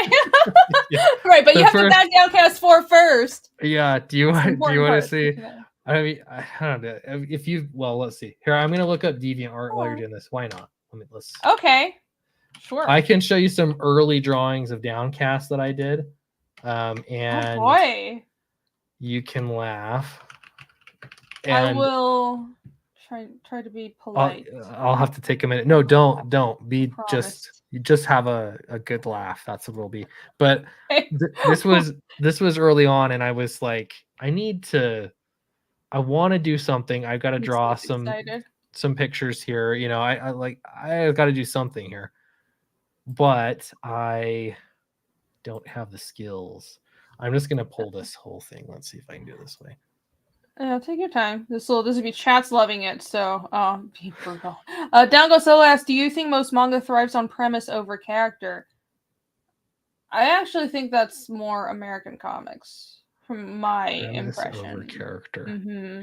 Like, this is a powers, or this is like the elevator pitch, or the high concept, if you know what that means. And manga tends to be more. It could be about fuck all nothing, but the character is really interesting. Mm-hmm. Can work. I see that. Yeah, I mean, I think American storytelling period is too focused on what is acceptable, marketable. And so there's like, I've been to writing conferences where they'll say your main character has to be likable, and they will judge how likable your character is, and you'll get feedback on, is your character likable enough? And there's so much focus on likable that it's really refreshing to see manga where that doesn't matter. We're No, gonna, it doesn't. yeah. Yeah, it's Yeah, so they're it's gonna not make an interesting Aaron is an interesting fleshed out character. Is he likable? No, fucking but annoying. I but fucking hate him. but he's compelling. I mean, he's still great. They just have so much depth to his character, but he's Yeah. obnoxious and not likable whatsoever. And I'm still gonna, I'm curious what happens to him next. So Yeah, there's that's so the big many. difference. Yeah. Interesting. There's so many. I like this. We're kind of like parsing the differences between American and Japanese markets, and you're right that there's a lot of focus on they have to be likable, but even like fucking the likable. There are different kinds of likable. There's compelling likable and likable likable. That do you mean they have to be nice, or do you mean they have to be compelling? Because compelling is not the same as they're nice. Yeah. And I think there's a lot of confusion with that thing. Like Tony Stark wasn't. If you met him in real life, you probably wouldn't like him, but he was compelling. So, and that was a massive success. I don't think modern writers, especially in comics, understand that. Yep. 100%. Yeah. Okay, I've got some terrible art for you. All right, let's see. So this is my old DeviantArt account. I don't visit this very often, but we'll start here. So this is Joanne. Ooh. And yeah, I don't know if let's see if we can zoom in here. Well, the colors aren't terrible. Speaking of anatomy, I have improved a bit over time, so I'm not quite this terrible, but I could not figure out how do you know how tall someone's torso ought to be? How do you know how long their arms should be? For short, how do you connect their hands to their, the wrists are non-existent here. There's like a number of things, but yeah. Well, I don't know if the torso and body, you measure heads, so it's like 4 heads down to the crotch, and then most people are 3 to 4. You take the head and then you just like duplicate that length 3 or 4 more times, and this is like 6 heads like that, right? Well, it could be a stylistic thing as long as you're consistent. It's all about proportion. So in real life, most people are like 6 heads. 6 to 7 heads tall. 7 to 8 heads tall is like model and superhero height. Well, superheroes will range from like 8 to 9 heads. But if you want a really good drawing instruction book, read Andrew Loomis's stuff. You know about Loomis? No. Okay, Loomis. Okay. And just like really good basic drawing stuff. Just basic like super helpful. All the planes of the face like teaches you about like what I just mentioned with like this is how many heads and how to think about drawing hands. Really basic stuff. And it's like old school. This book's from like the fucking 50s, but my mom used to have it. And I think that's why I never had a problem drawing hands. But good instruction books. Okay. Granda says, nothing a little bit of study and dedication can't fix. Honestly, the face is good. So it's just you need to kind of like connect the joints a bit. You can definitely learn to draw a comic. Here's a page. Let me start with this one. So I did, I was initially going to have her because the whole point was she's working blue collar. She had to go get into the Capitol building and get the thing that controls gravity. And so I had a totally different way of doing it, but there were some baddies. I've got a dead body back here. Can you see that? That's a dead body. I couldn't tell what that was. I'm sorry. That was probably for the best. She walks in like, hello? What's well, you going gridded on? out your environment, so that's good. At least you knew to do a grid. And those are I don't know what I was doing there. I was hoping it would help. And then I have the pause here because it's a cracked open door and she's thinking, should I go in? And then the other thing is you can be trained. Yeah. It's not terrible. In the ways. Yeah, all right. Okay, then let me show you another one. I could get really terrible too, but there was a character design. This one, I remember when I did it, I was super proud. And the bad guys here with the hoods. Now we have different bad guys. This guy was beaten up So that was my excuse for his eyes not lining up properly. Right. I like the panel before the close-up of the eyes before that one. That's This nice. one. Mm-hmm. That worked okay. Yeah, this is the composition of the page is good. Yeah, and there's her peeking there. I remember thinking, oh, that's genius. She's peeking through the door back here. Oh, And ooh. so she's seeing what's going on and gonna get in trouble. And you know, none of this happens in the comic. Totally different thing. Oh no, we're getting an exclusive sneak peek. I mean, someday people are gonna ask for these pages. People really like early behind the scenes The first exclusives. ever. Yeah. This was a character design. Oh my gosh, what is that? Yeah. What's happening? So it's supposed to be like these didn't make it into the final, but they're like these guys, they're in a cult, and they're in there, the Deadliners, they're in a cult.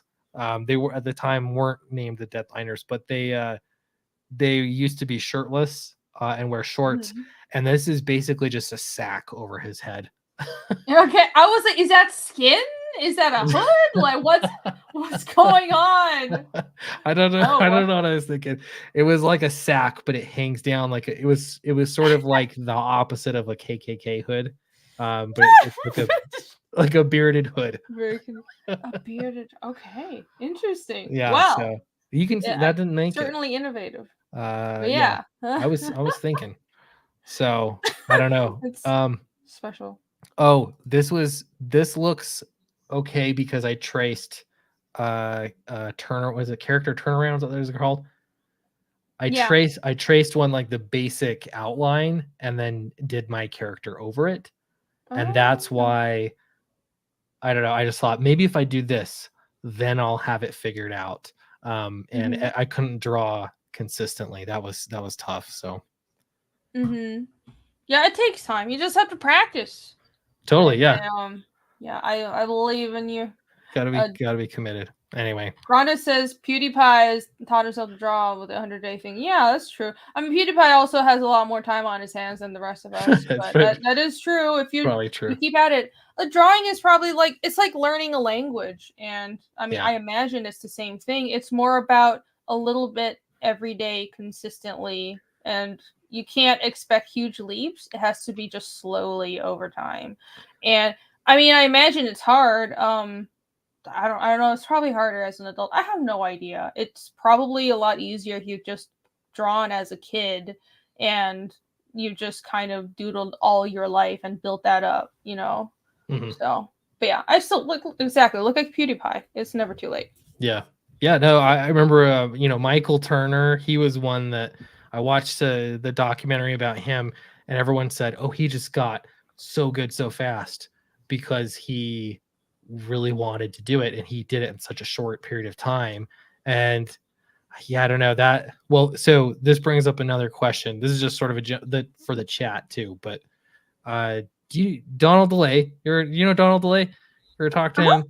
Yeah, so I did a book with him. I did Dracula, and he would always say, it still does, that drawing is just a skill and anyone can learn how to draw. It's not that, I mean, you could have some natural aptitude, but he's saying literally you just have to put in the hours and you will, be able to draw. Do you agree with Donald? Do you agree with that statement as I've represented it?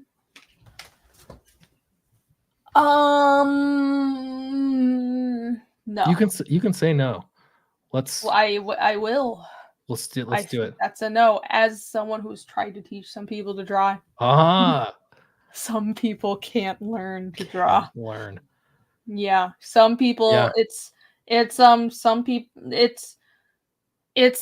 I think most people can learn. There's probably a majority that can learn to draw. You're not going to be amazing.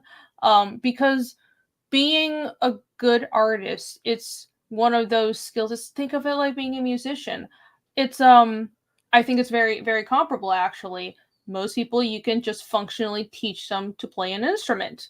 But some people are just fucking tone deaf, like me. You're never gonna get me to I can functionally learn the chords on guitar. I'm never gonna be able to I can't tell the difference between Yeah. notes. So there's natural aptitude and practice, and the best artists are both of those things. And then on top of that, there's luck, and then there's the personality, like a certain determination that pushes them to find their own style and make artistic breakthroughs. So it's multiple Yeah. things, but the basic building blocks are practice, and natural aptitude does matter. So, but yeah, I think most people can be taught on a basic level.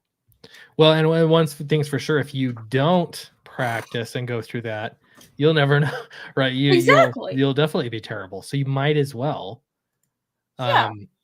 Yeah, think of it like in learning an instrument. Like, I don't really know why a lot of people think drawing is so intimidating. I mean, think of it like learning to play guitar. Just the same exact concept. There are textbooks out there for anybody starting out. And Andrew Loomis's books are really good instruction books. Of course, if you're learning to draw comics, and Marvel has some like how to draw comics instruction books. Those are good. And then once you've learned to draw a little bit, pick up Scott McCloud's Understanding Comics to learn sequential storytelling. So read those and practice every day. I like that. The most that I improved, I'm trying to remember, someone who told me, was it Jason Black from the chat, I believe. He said, here's a website and it'll show you pictures of people and poses, and you can set it for like 30 seconds or 20 seconds or whatever, and then it'll change to a new picture. And he said, if you do that and you got to get the whole gesture, like draw these people as quickly as you can for a certain amount of time every day, you're improving. He said it would be like steroids for your drawing. So I said, okay, I'm going to try that. I did feel like that helped, but I'm trying to think if I have anything more recently that I've drawn. Yeah. Well, that's like in art school, they make you do not just life drawing, but they'll have different set times for life drawing. So it's like you get the 2-hour-long life drawing sessions, and then you have like, okay, 5 minutes, 1 minute, and then you're forced to just do a gesture and both learn to be fast and get across the figure, just like the motion, because you have like a minute, right?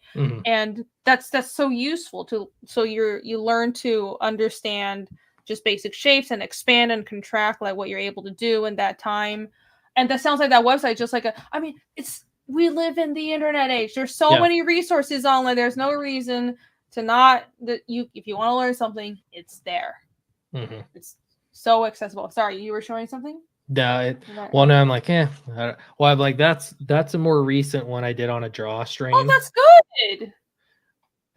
But this was I attribute recent. It was at least a year ago, but it just was in my arm reach. But I thought, oh, maybe I could do this, but I'm so slow.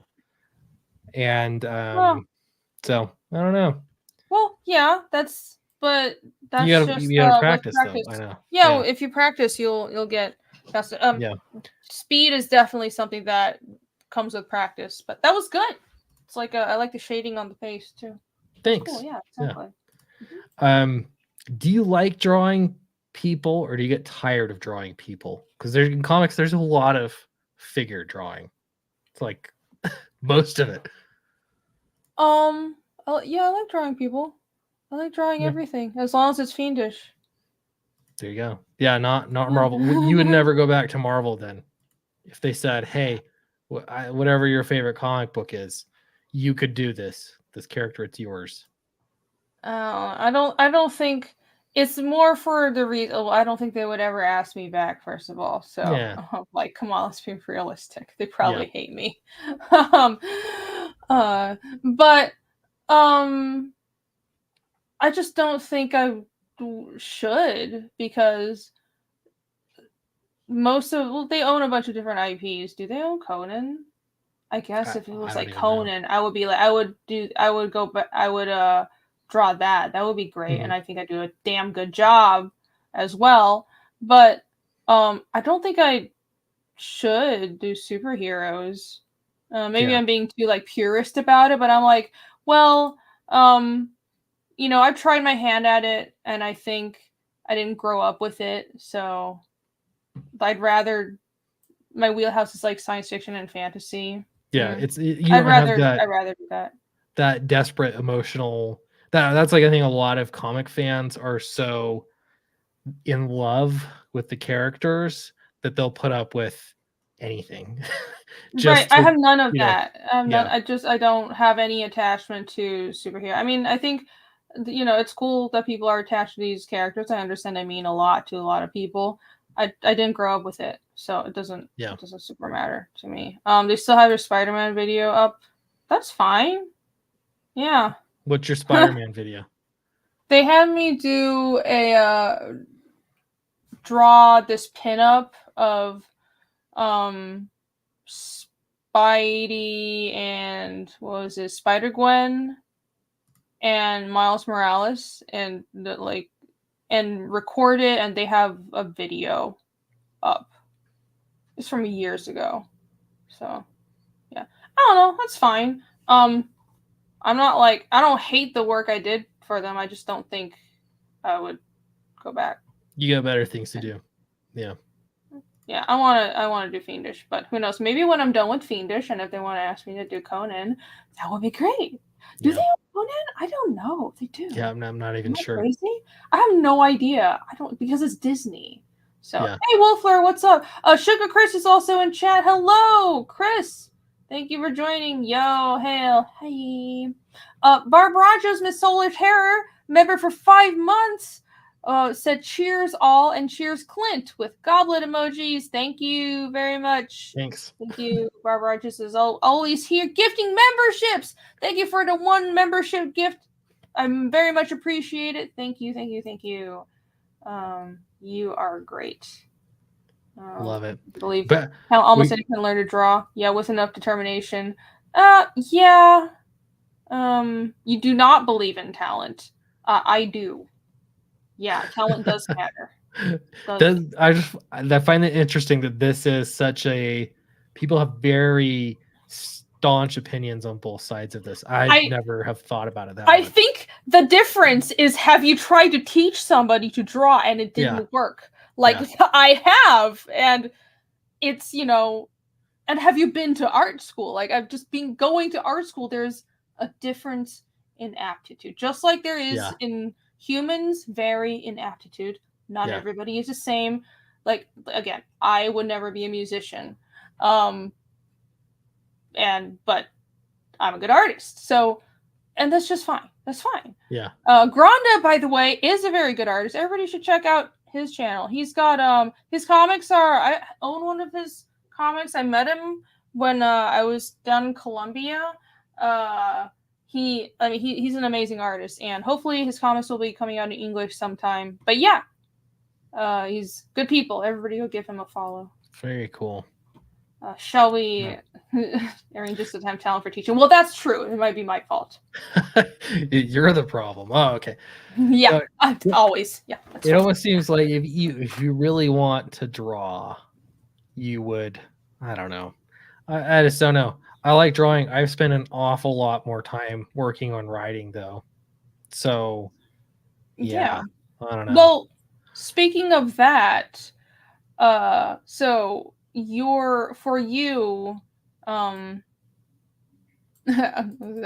everybody be taught to write?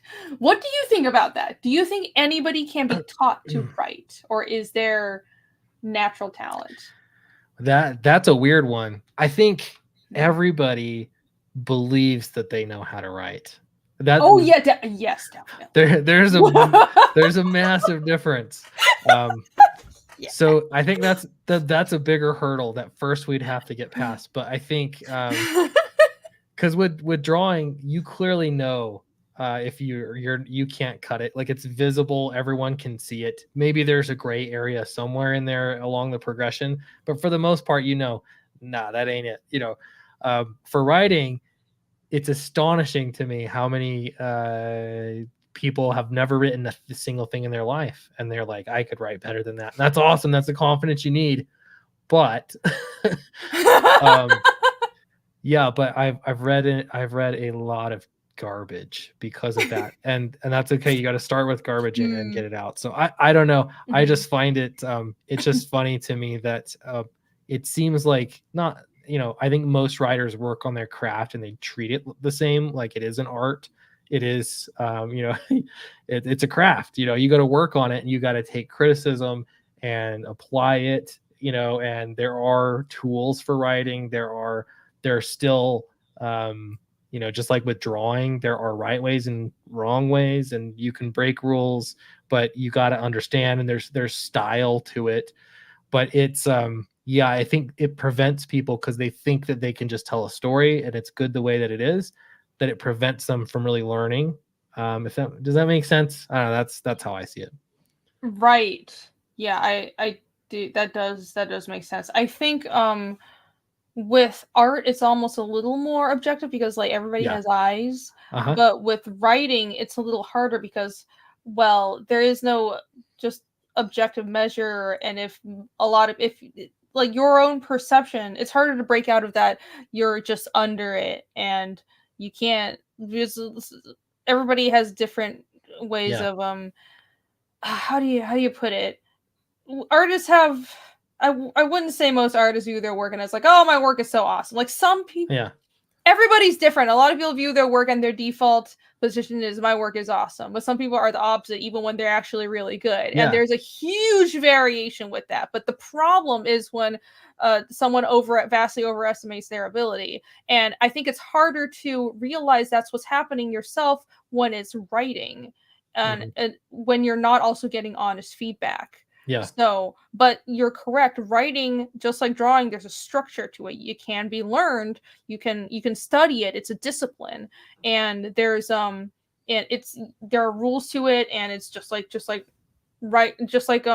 They teach you to learn the rules before you break them, all that kind of stuff, and it's not easy. It's not just, well, I have an idea for something happening. I have an idea for a character with cool powers, and let's just make it happen. I mean, that's all we talk about on the Creative Block on my show with Allie. And I mean, I joke that I'm not a real writer. I'm still learning, but writing is hard, and I'm going to take it very seriously and try to improve with every book.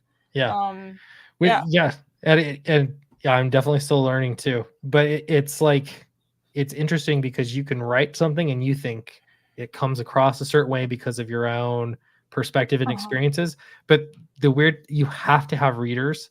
And I know with drawing, you have to, it's like great to have feedback, but it seems like you could compare it to real life and see, now I'm a little off, or, what, I don't know. With writing, you write it and you have to have somebody read it and tell you how they experienced it.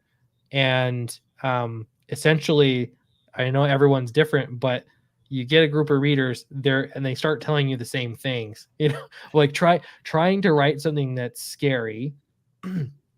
I did a short story that will be published soon. That's prose. And it's like, the point of this is to make it creepy. It's like a scary stories to tell in the dark kind of story, it's an anthology book like that.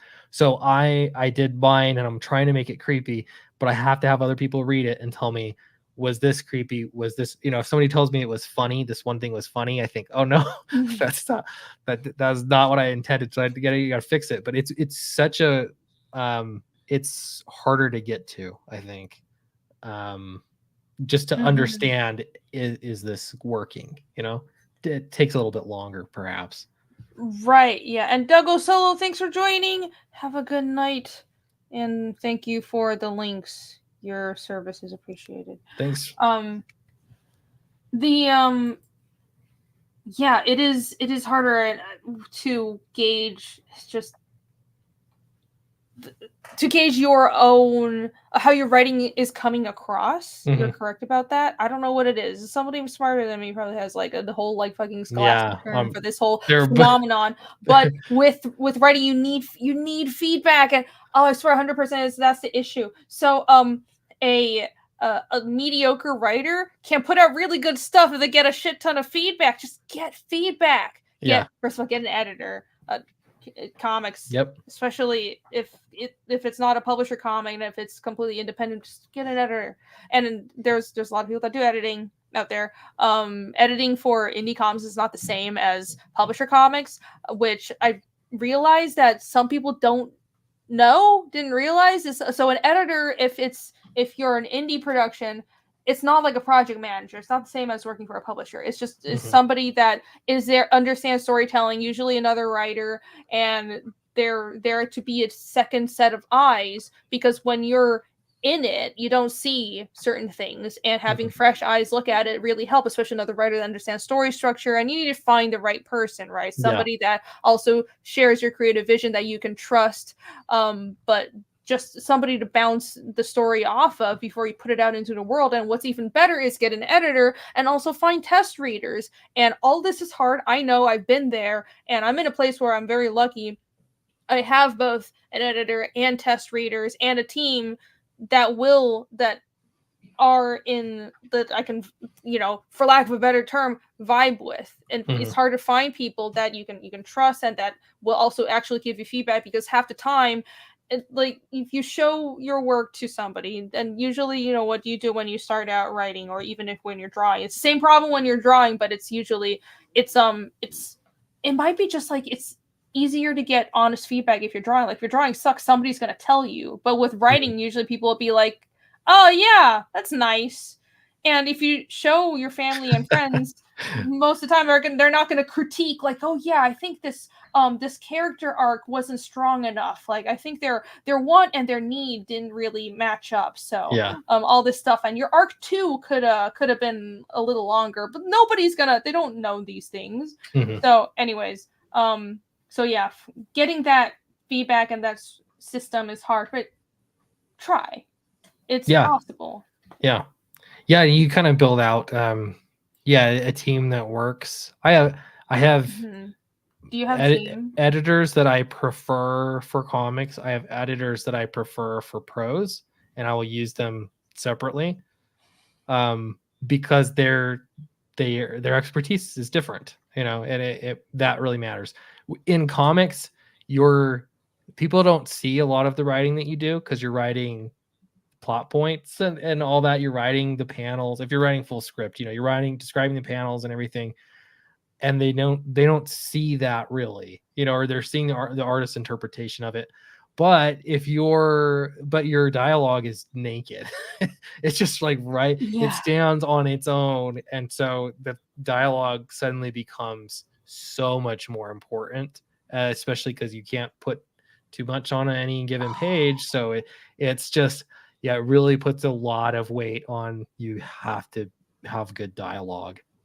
So that's true. That's a really good point. Yeah, I guess I hadn't really thought of that, but with I suppose with comics, do you get the impression that, so I've always been I'm very impressed with really good prose writers, like the magic they can do. Like when you're reading Tolkien's prose, I will never write a novel. Like, I can't do what he does with prose. But I think with comics, you're almost, it's like the artist is trying to do with the art what prose writers do with their words in between the dialogue, like describing the world, building immersion, and evoking emotion. And what is possible in novels with words, in comics, you want to try and emulate that with the visual part of comics. But the dialogue is like the one part of the text only part that shows that remains the same, and that stands out like a sore thumb. So you're right, the dialogue has to be good, whether internal narration or dialogue, whatever. Like, every word needs to count. And what I hate seeing? When people waste words in comics. Like, what? It's just, first of all, wasting anything in comics. Comics is hard work, okay? So having just pages where like nothing happens, or like having dialogue that isn't necessary. Everything should be structured, and it should matter because effort puts it. Somebody spent time drawing this, and your waste is the dialogue is shit. Why? Yeah. It's fun though. That's exactly right, Rini. Sorry, I just went on a rant. No, it's good. Just like, yeah, that's right. I don't know what you're talking about. No, Snuggy said it. So, it's Thanks. I don't know. It's sure. It's a lot of fun. Yeah, that's for sure. It takes me a little while to kind of transition between writing for comics and writing for prose. I'm starting a novel, which is fun, but it's like it's just been so long since I like did a full on novel that it's a little intimidating, but yeah, it'll be good. So when would that project be coming out?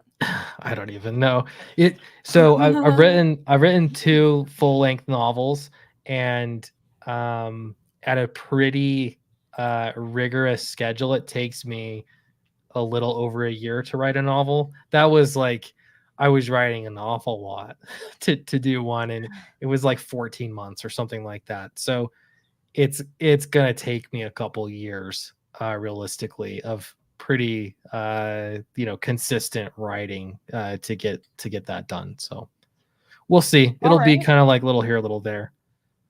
Right, that's cool. Is there anything more that you can reveal? I mean, it's so early.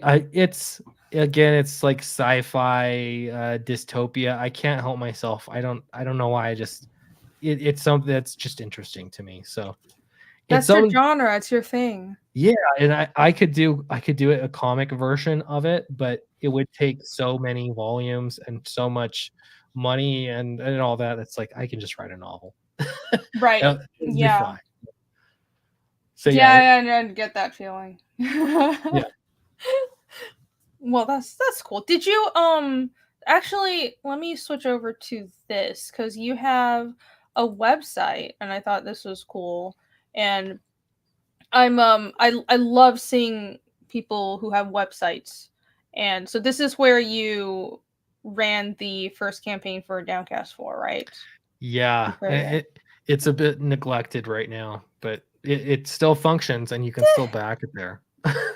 Yeah, I mean, you say it's neglected, but it looks good. The thing with the website is, I mean, unless you have like a blog or some shit, like you build it and it's there. And I love seeing websites, especially for indie comics, because what it does is it adds a whole layer of professionalism to your project. It looks really good. And it's also a landing page and a center of operations for when you don't have a campaign running. So besides from the whole issue like you've ran into of say, well, what if a platform shadow bans your campaign or, but just beyond that, if you don't have a live campaign, where can the readers go? Where can new readers go to find out more? And what about, well, everybody has overprints, has extra books. Where do you sell it? It's, I think there's always like eBay or Etsy or whatever. Does anybody use Etsy? I don't know. But I think it's just nice to have everything on an actual site, especially a long form project. If it's not just like one book, nice. Yeah, when you have a catalog of books, it's I mean, you got to have it somewhere. So it definitely feels like a necessity. And there's a narwhal. Hey, I'm glad you guys are still going. Yes. Hello. Sorry, I'm late. It's a party. How dare you? It's a party. Should I start drinking? Is it about time? It's midnight. It's past midnight my time. So what is it your time, Clint? It's 10. Okay. Yeah, Irene, have a drink if you feel like it. I'll have my Dr. Pepper. Let's go. Oh, I'll be the only one who's like actually being a drunk. Gosh, shit. Yes, awesome. This super sugary drink, it gives me really like sour bad breath. You know what I'm talking about? Like how the bacteria in your mouth, they really go nuts for sugar. They start reproducing extra fast. I don't drink soda probably for that reason. Actually, I hate soda so much. Like I drink probably 1 Coke a year. I don't know. Ugh. That stuff is just. You're better off. Bad for you. Okay. But narwhal exercises in rivers and it lifts logs and things like that. Yeah. So he can eat whatever he wants. Yeah, I try to do the what do they call it? The philosophy of like eating dirt. I like do that, but it doesn't work. I just get sick every time I eat dirt. Like I'll drink river water and I'll get giardia. But I'm like, I can't get it anymore. I think I'm like good to go. But then I'll get it again. I'm like, I thought it was good. So you have to keep eating dirt and keep drinking river water, and then eventually your immune system will. But I'm just kidding. Don't do that. It's probably like moose poop in there or some shit. Like, don't stop. It's like simulated AIDS. What I have. Oh AIDS my too. god. Oh dear. Things I don't want to think about. Sure. Hey, Bankrupt is here. Clint Kentucky's a dirty soda connoisseur. That's right. Connoisseur. All of you are soda connoisseurs. How dare you? I'm very offended. Narwhal building immunity. Yeah, that's what you're doing. So Narwhal, what have you been up to? So I've given you some updates, Irene, but I am addicted to watching the NBA playoffs. And the Mavericks, they were tied with the Clippers 2-2, and Game 5 was tonight. So whoever wins this it's a 7-game series, but whoever wins this will probably win the series. And so it's like super epic and important.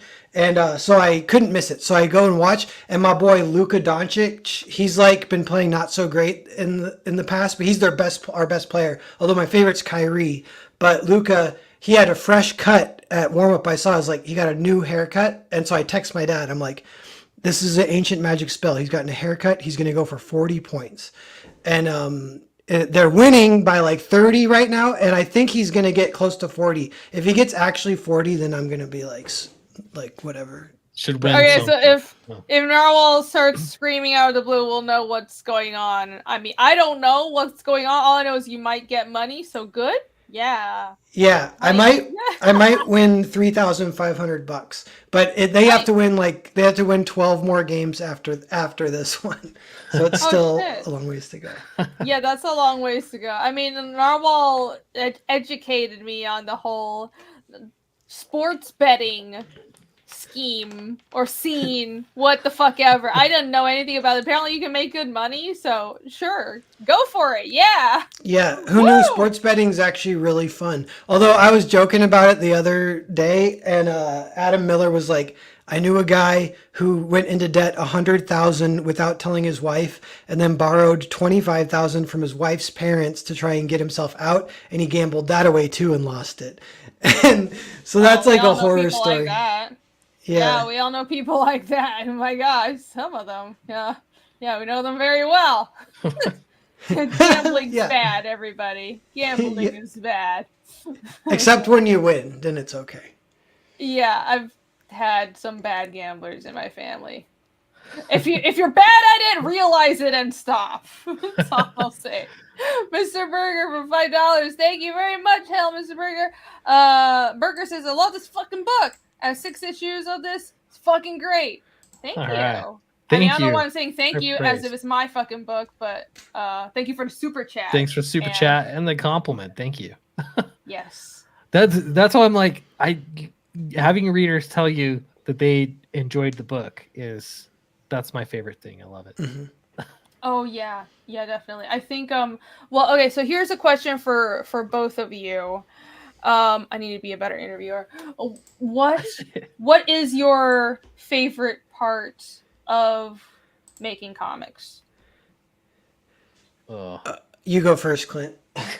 I thought you were gonna say what's your favorite part of Downcast and put us both on the spot, and that's like the Eric July question, the troll question thing.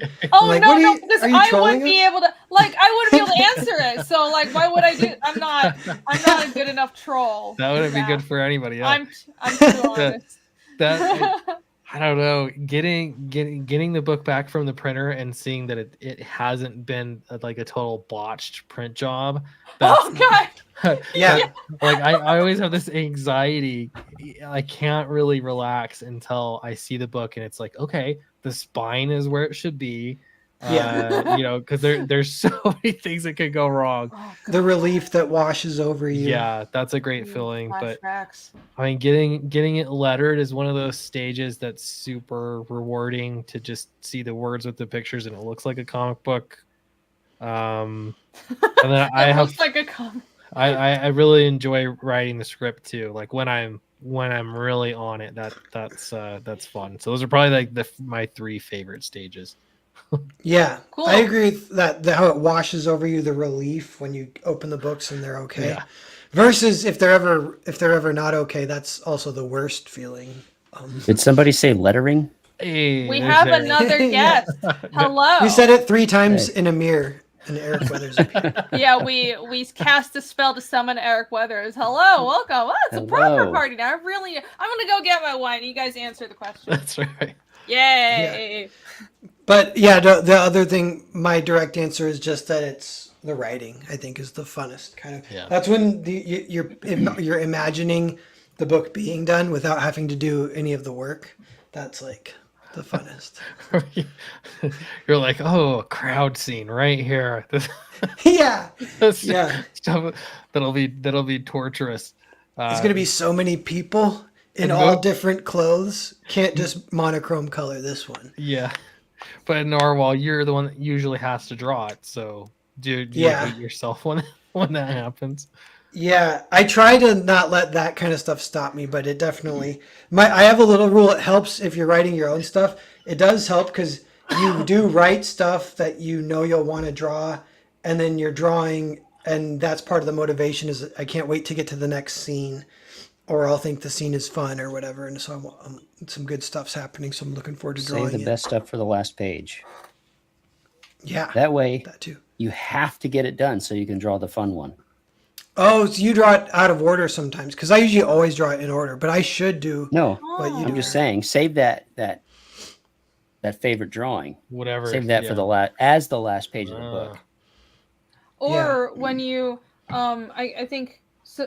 What I'm trying to do in Fiendish, because in Fiendish 2, I had like, I'm not gonna say one page, but there were like 2 pages where it was a slog, and like you don't want to ever feel like it's a chore to draw your own damn book, right?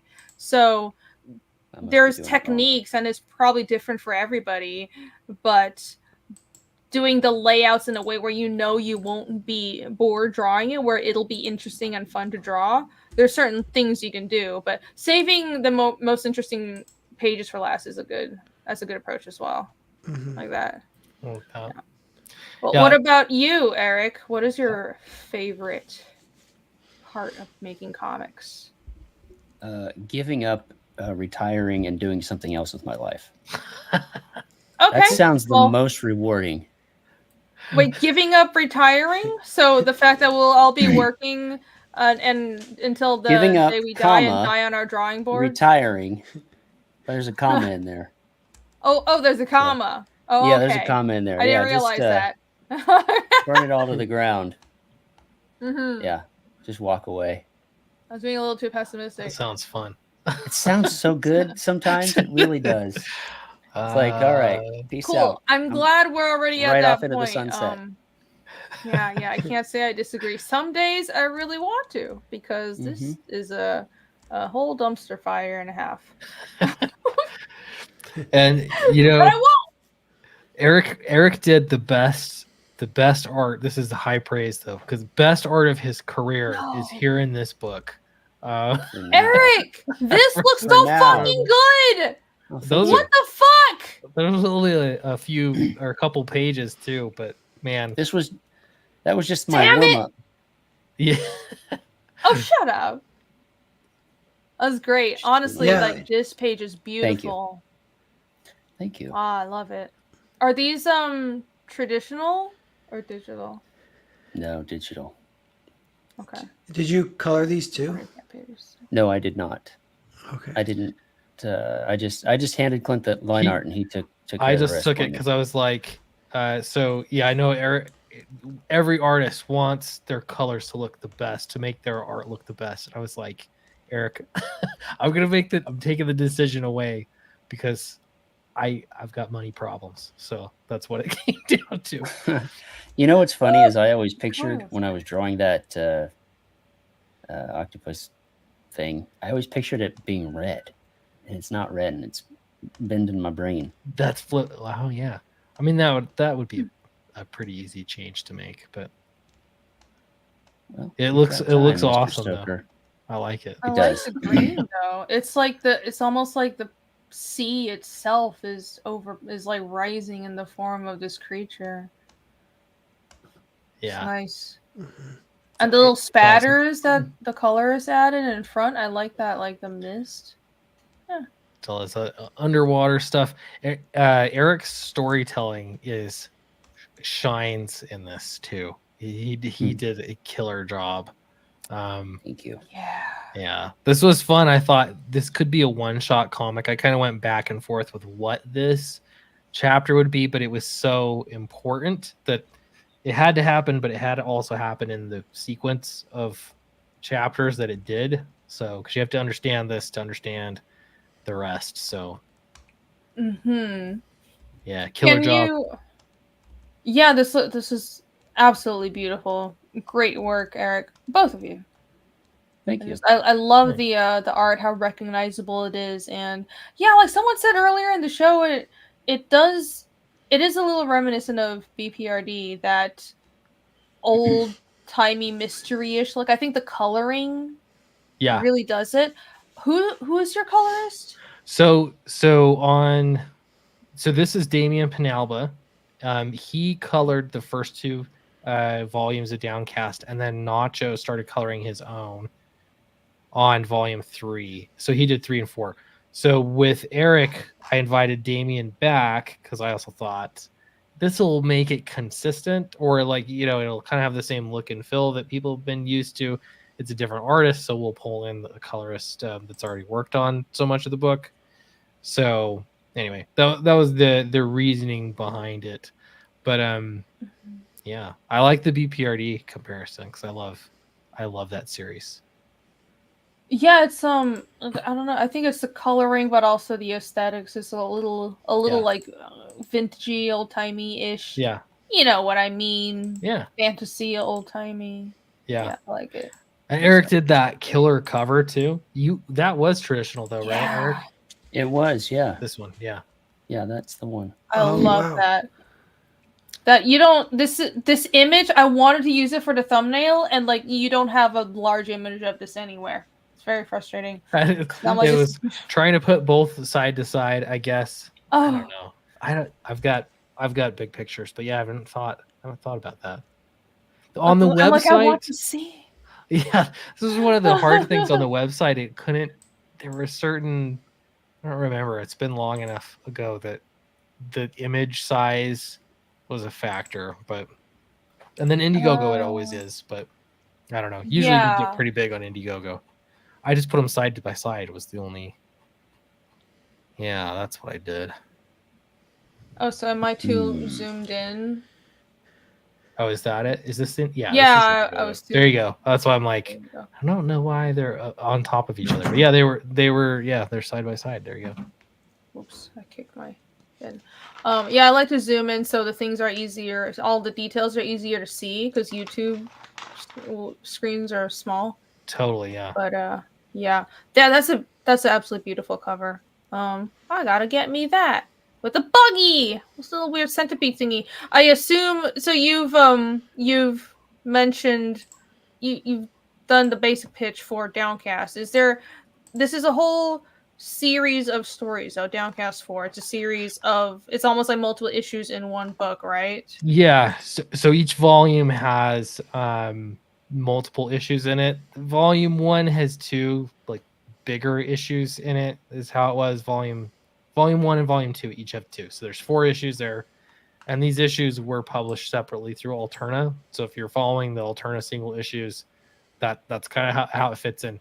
So Volume 3 has 3 issues. We made it longer, and then this is Volume 4 here. It also has 3 issues. So yeah, Eric did one of them, and then Nacho did the other 2. As you know, he's done the rest of the series as well. So cool. All right, and I want to ask you to delve more into the story, but I know it's also a mystery. Like, can you reveal anything? Sure. Yeah. I mean, there's I have the more difficult part with.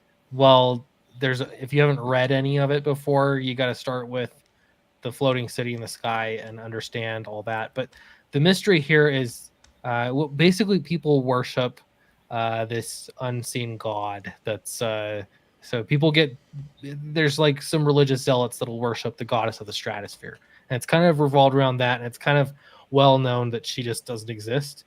And then as you find out in Volume 3 that there are invisible gods that look like animals, and they're gods of pretty strange things. So here Eric drew that centipede. She's the god of gluttony, and Yeah, so there's a whole fight scene. I love the way that it turned out. But yeah, so that's one god. So they're pretty much in this fourth volume.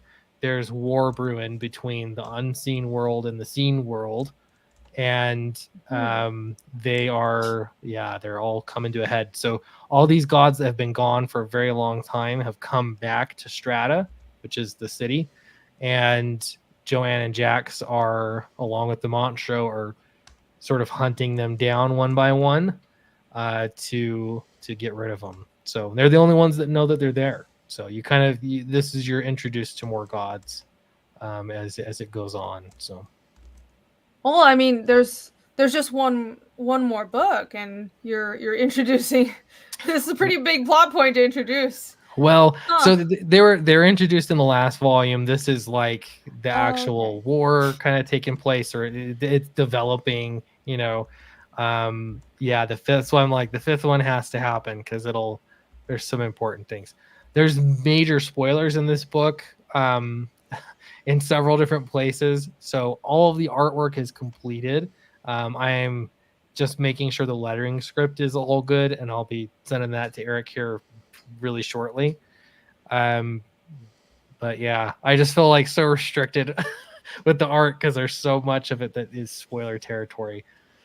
Oh yeah, I know the feeling. No worries, I won't push you to spoil more it's all things. good. I mean, maybe, but I'll spoil everything if you want me to. Time. Yeah, tell us.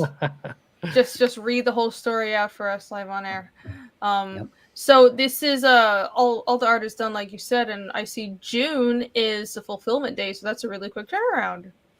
Yeah, I mean we'll get it lettered, and I don't know. I'm gonna do my best, but who's gonna letter it? I'll letter it. I'll letter it for $5 a page. Can I do it? I letter. I can do letters. Can't be sorry, Clint's already paid, so you guys are. It has to be Eric. Well, I've paid for part of it, but I've got to no. I tried. That was one thing. One of my pet peeves in comics is when the letters suck. You can tell that it's an amateur book, and so it bothered me that I've seen really cool looking books, great art, and then you see them lettered like trash. And it's like, why? Because the writer had got the wise idea that he ought to be able to letter. It's how hard can it be? Yeah, so that was the first. They'll use like Comic Sans. Please no. It's also like the word bubble placement is all wrong and shit. There's a technique to this shit, okay? But too big, it's shaped incorrectly. Don't get me started, all right? There's a soapbox right underneath this Their desk that I can get eyes, up on. the eyes are wrong. Oh yeah, crossbar eyes. That's or yeah. True. Yep. So that's why I was like, I gotta just hire a professional. Eric's also just an awesome guy. So yeah, sorry, I love you guys, but Eric's he's gotta letter it. So as long as he doesn't retire. I guess that's we've already discussed that was his favorite thing to not retire. Yeah. I guess Eric should be. Have you considered being a professional? I could make a career out of it, I think. Yeah. Yeah? I'm glad that we gave you that idea. Remember me when you get famous, Eric. I will. I'll put you on my Christmas card list. Eric, I'm so grateful. Can I ask you, Eric, have you noticed the lettering jobs coming fewer? I don't know. I'm just like looking at crowdfunding in general. We have not talked about any of this, but I'm just curious. Yeah. Have you seen? Yeah, they have. Yeah, absolutely. Them dwindling. Yeah.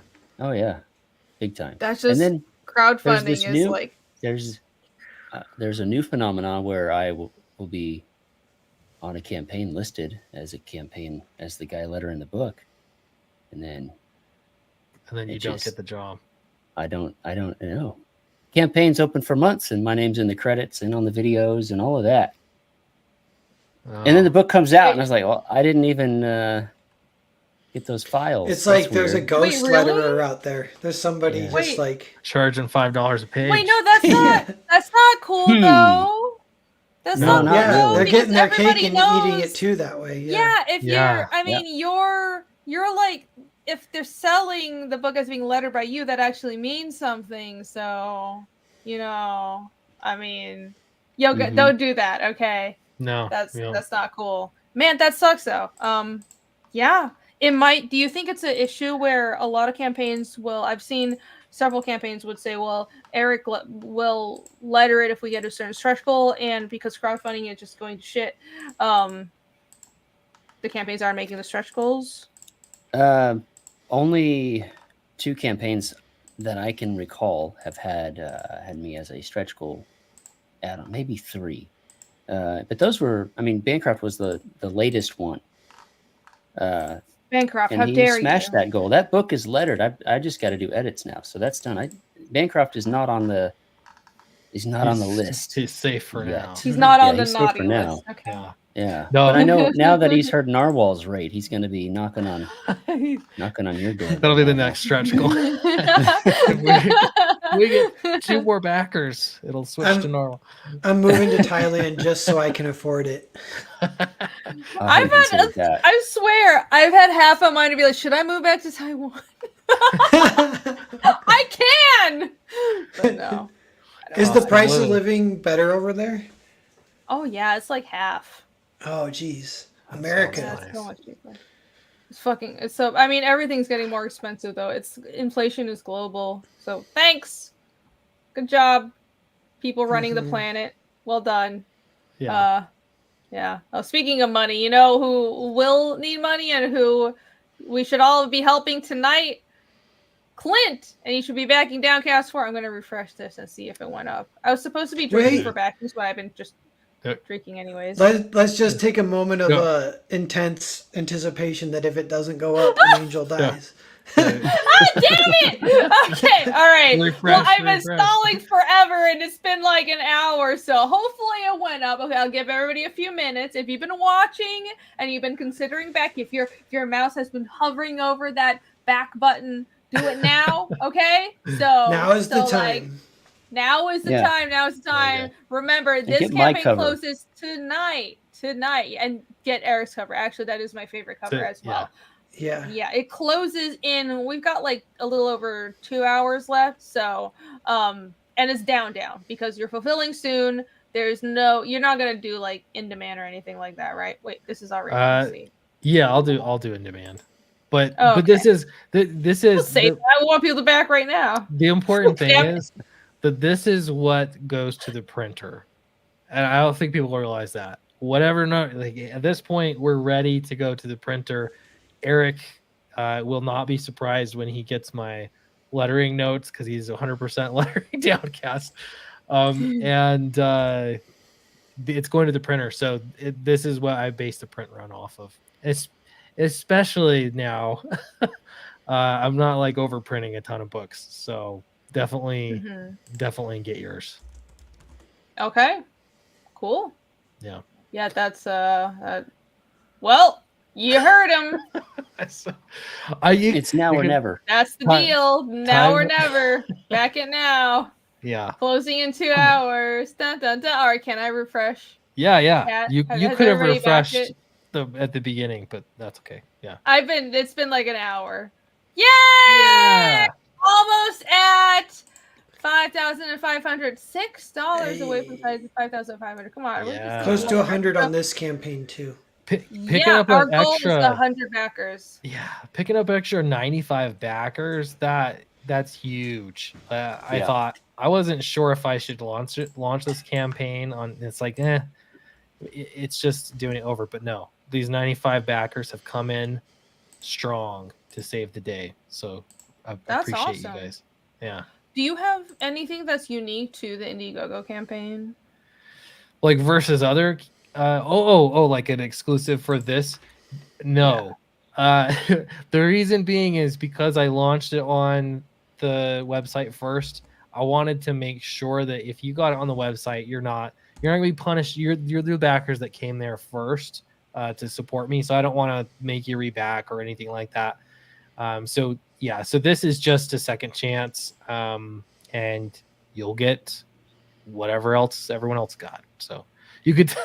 I'm trying let a lot. How do I say this? I'm not trying as hard as I used to. I know. I'll own that.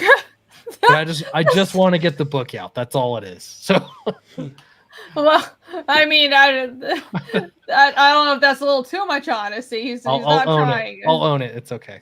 I mean, Well, just with the promotion. So right. Well, yeah. I mean, it's rough. Sometimes just getting the work done is all you can manage. To be honest, I'm kind of getting to that point too.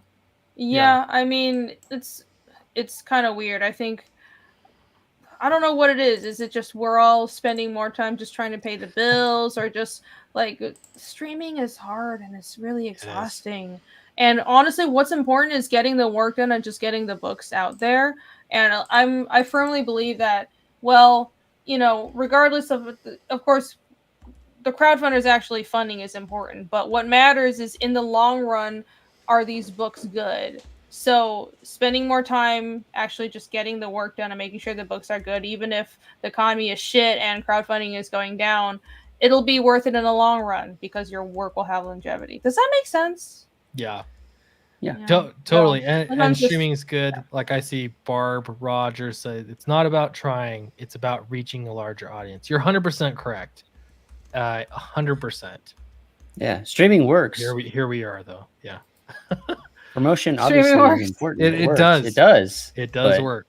It is hard. I'm with Clint too. Like my first 2 campaigns, I streamed constantly. I was always on my own channel. Oh yeah. Now I'm like, I gotta draw this thing because I want to get it out faster than I did the first book. So it's like, you know. Yeah. That's the trade-off. That is what you do. Yeah. Fatal. I remember I took off. I'm like just like taking vacation days to just be on streams all day long and all night long and just like going nuts. Yeah, good. I don't know. Yeah, it just is what it is. I'm in an honest mood, so there you go. Yeah. Right. Well, I mean, streaming is it takes a lot more effort than one would think. At least, I don't know, for me, it's like, oh, you have to get in the right headspace, and I don't know. Well, for me, I'm like, oh, I have to like actually, you know, get out of my pajamas and not look like shit and stuff. But it's because, you know, let's be honest, I'm not streaming, I'm just like working, I'm just like, I look like a goblin. But like, it also, when you're promoting and streaming, there's prep that you have to do. It does take time, and I like Not it. me. But really, I just go like, live. Okay. Well, I need to let the chips fall where they may. Learn. We should learn from Eric. I'm not saying I'll learn from Eric. I'm not saying it's the right thing to do. No, it's Rini. You're 100% right. But even still, you know. But if Eric is doing it, then it is the right thing to do. I'll just roll out of bed and be like, oh, everybody back to me. You know, Eric, do you remember when we had a stream? We decided to do a stream daily. I think we were doing it 5 days a week or something like that. And we had it at the same time. I think we did it over a summer, and we would plan things. Like we had show notes and stuff. We'd kind of put all this stuff together. And then by the end of it, it was like, my YouTube channel is shrinking, and it was just live streams. It was whatever the algorithm at the time. Yeah. But I do remember that. Holy cow! Yeah, remember that? I feel it's like, man, there's just so many things. I haven't talked to you in a while, Eric. It's good to see you. It has been a minute. A DM like once every 3 months is all I get from you. I don't. I lurk a little bit. Like I pop in from time to time, but I've been so busy. It's been nice, honestly, to just, I don't know. Comics are stressful. I got shingles last year. I was I did. I was so stressed out. That I was like, I don't know, that's probably the first time I said that live. I was so stressed out that my wife was like, "You have to stop."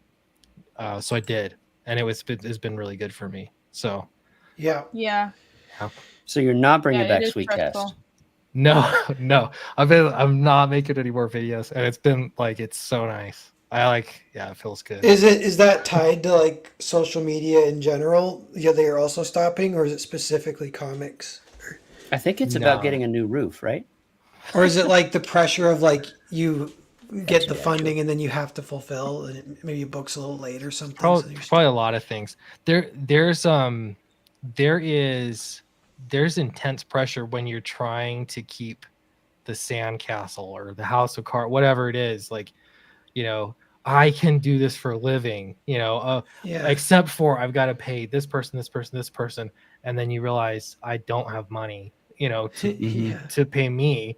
So why did I spend all that time doing all this? And then it's anything that happened. Yeah, social media is a factor. Having people send me mean emails, that adds up, or whatever gets said Aw. online, that adds up. But and then having Fatal is completely fulfilled now, which is, I can't even tell you, it's such a relief. But I don't know. Yeah. Anyway, Because that was a 100K campaign. I mean, that it alone. was a lot of pressure. Yeah. Huge. And yeah, and then it is just whatever the numbers game of the internet. Because then you'll have just, even if it's a handful of people effing with you, that gets to you too. Or Yeah, we've all kind of been there. refund. Yeah, and then you see, and it's like you could not give refunds, but I don't know. To me, it's like I'd rather give a refund. Yeah, And it does suck. so, but And I don't social know. media. I Yeah, mean, it's that's almost like the more it's this kind of what you call it, the more you gain, the hard. It's like I've had a little wine. English is hard, but well, The more you have, the the more will be boons. given. Well, the more you can lose, right? that too, but also the more benefits you gain in the whole scene of what we're doing, which is not just creating comics, but essentially having an online presence and having a product that is that you want to be successful. Well, the more success and the more attention that you get, well, the more negative attention you get as well. So what I've noticed is, and I don't think there's anyone who's put out a successful product and have it just all be like sunshine and roses, because it's great that you do have fans and you do have friends and there are people that really love the product, but then there's also negative attention, and to me it feels like it's almost equal sometimes, and it has to be like, but it's probably just, I think as a creator you're extra sensitive to negative attention. It has to be like that is much smaller, because if you're building a project and it's becoming more and more successful, then of course the positive attention outweighs the negative, but there's always going to be negativity, and that's really hard and stressful. And I don't think that most of us as creators go into what we do expecting that, because in comics that we're taught that you're the artist and you're the creator, you're the writer, and someone else will do the publishing and a promotion. Like we're not meant to be the face of a project, but we kind of have to learn that, and that's hard. Yeah. And that's a whole, like, we had to put on a whole different. Well, we had to mentally learn to manage a whole different world. Yeah. Well, and part of it's like it's being a YouTuber that I mean, it's hard. They change. I don't know. I want to say it's the algorithm, but it's probably me. You know what I mean? Just like just having a YouTube channel, it's so hard to keep people interested that I have a new level of respect for people that, all right, four more. But I have a lot of respect for YouTubers that are able to continually grow or keep it, and that, I mean, that's tough. Like, when you've had videos that have 20,000 views, fairly consistently, and then you're getting 175, I don't know. It's like, why, what am I doing here? So, and that's just the game though. That's how it goes. Yeah, the ups and downs of YouTube are hard. And I've Yeah. heard that, well, YouTube channels have longevity, but I don't know. I think I've seen it takes so much effort to put out content on YouTube, and I don't like expect any money from YouTube. I do this like because I like talking about comics. So like I do other stuff for money. But I've heard from people who, when you're in the mindset of you rely on this for a living, I think that oh my god, I can't even imagine, because you're at the mercy of the algorithm, and then YouTube channels kind of have longevity as well. Like some people find a formula or find content that can survive a certain longevity, but most channels, like, oh, you're like the hot thing of the day, and then you just kind of become like everything just like peters out. So that sucks. And I can't, it's so volatile. It's almost like this sort of modern goldfish attention span manifest, and you're betting your living on it. Yeah, well, you should be on TikTok. That's really the, you know, or whatever, whatever it is, you know. But there's a freedom. Like that's, I've been, you know, if you're doing it full time, that's awesome. But I think owning just, hey, it's part time. This is a hobby. I do it just because I love it. It'll take me some time, but that's actually super freeing. I recommend that to anybody who feels like they're beholden to it.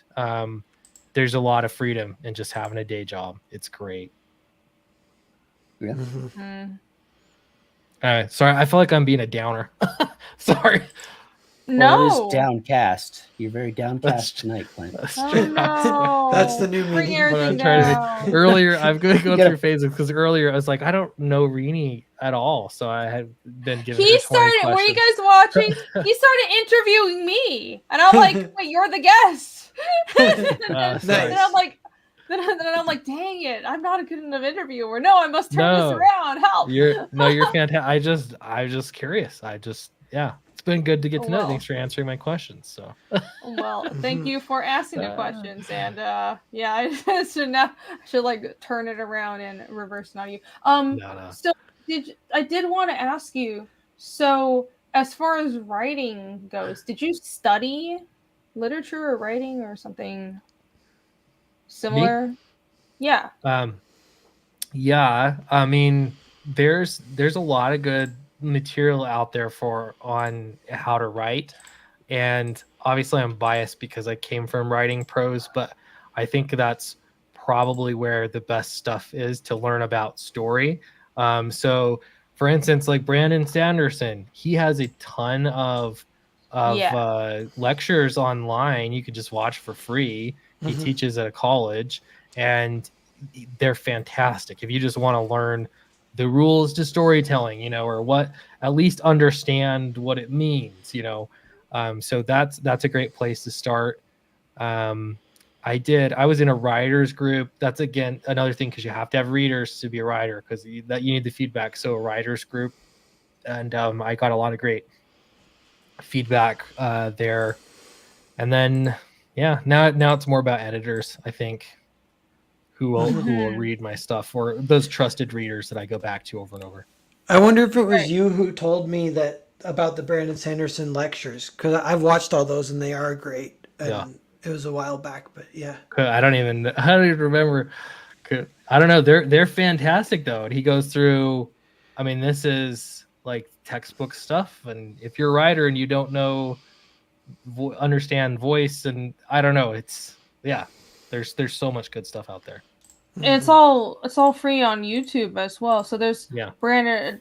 I agree. Brandon Sanderson's channel is great, and there's also a few others. What's it? The Hello Future Me channel. He's pretty decent. Like, I don't know how, I haven't read any of his writing, but I like his breakdowns of certain story elements. So he's at least good at dissecting. Like, there's a lot of he does videos like how to write, say, fight scenes, or how to write like a mentally unstable character, and just like one subject, and breaks it down. I find that very useful. So, anyways, good channel. And you're right. There's a lot of those resources online.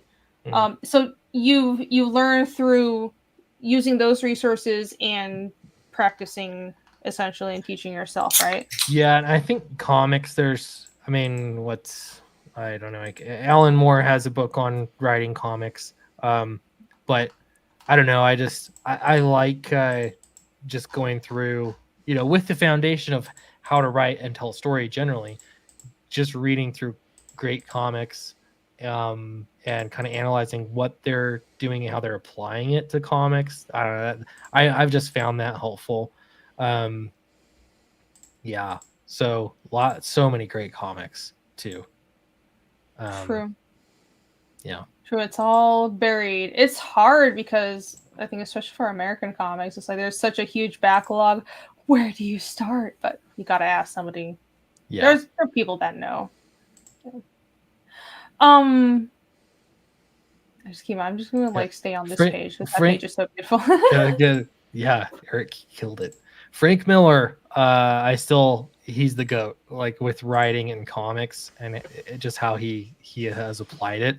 He'll add bits of prose that don't bog things down. It's like surprising that you can read through it. I just think, man, he's so good.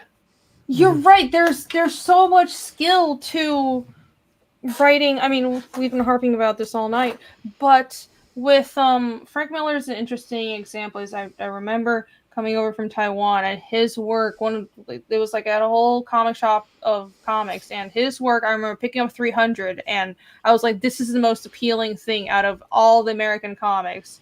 As a complete outsider, and I don't know what it is. It's like there's some kind of magic, but there's a certain level of, I think, instinct as well to, especially writing well for comics, because it's not just like writing a prose story and then telling an artist to draw it. There's a certain balance of, well, how much text is comfortable and how much of the text creates. I think what Frank Miller is really good at that struck me is the every word matters, and it all meshes into the mood of the story, if you know what I mean. And that's a certain skill. There's not like, just a ton of exposition and it's not necessary at all. It all feeds into the themes and the mood, and that's hard to do. It is. I'm Googling right now Frank Miller Daredevil because there's a particular page that I think nails that. I haven't found it yet, so keep going. Yeah, I haven't read his Daredevil. I just remember Sin City and 300, I think, are the only ones that I've read. Yes, I know I didn't grow up here, assuming, but 300 was really good. Yeah, something else about Frank Miller. I feel like he reminds me of Michael Jordan. Like sometimes the best at something, they'll peak twice. So they'll conquer, get bored, leave, come back, conquer again, and then retire or whatever. And so his first one was Daredevil, Dark Knight, that Ascension, and then the second one was Sin City 300, later in the 90s. But in the middle, he did a bunch of weird stuff, super weird, fun, weird stuff. And one of the things he did, I think he just drew for Chris Claremont. He's like, I don't even want to write, I'll just draw for you. And he drew the Wolverine one that Chris Claremont wrote that's really great. That's my first comic book. Yeah. Really? Yeah. That's awesome. That's so interesting. Yeah, I find artists or creators' journeys like that are very interesting to parse.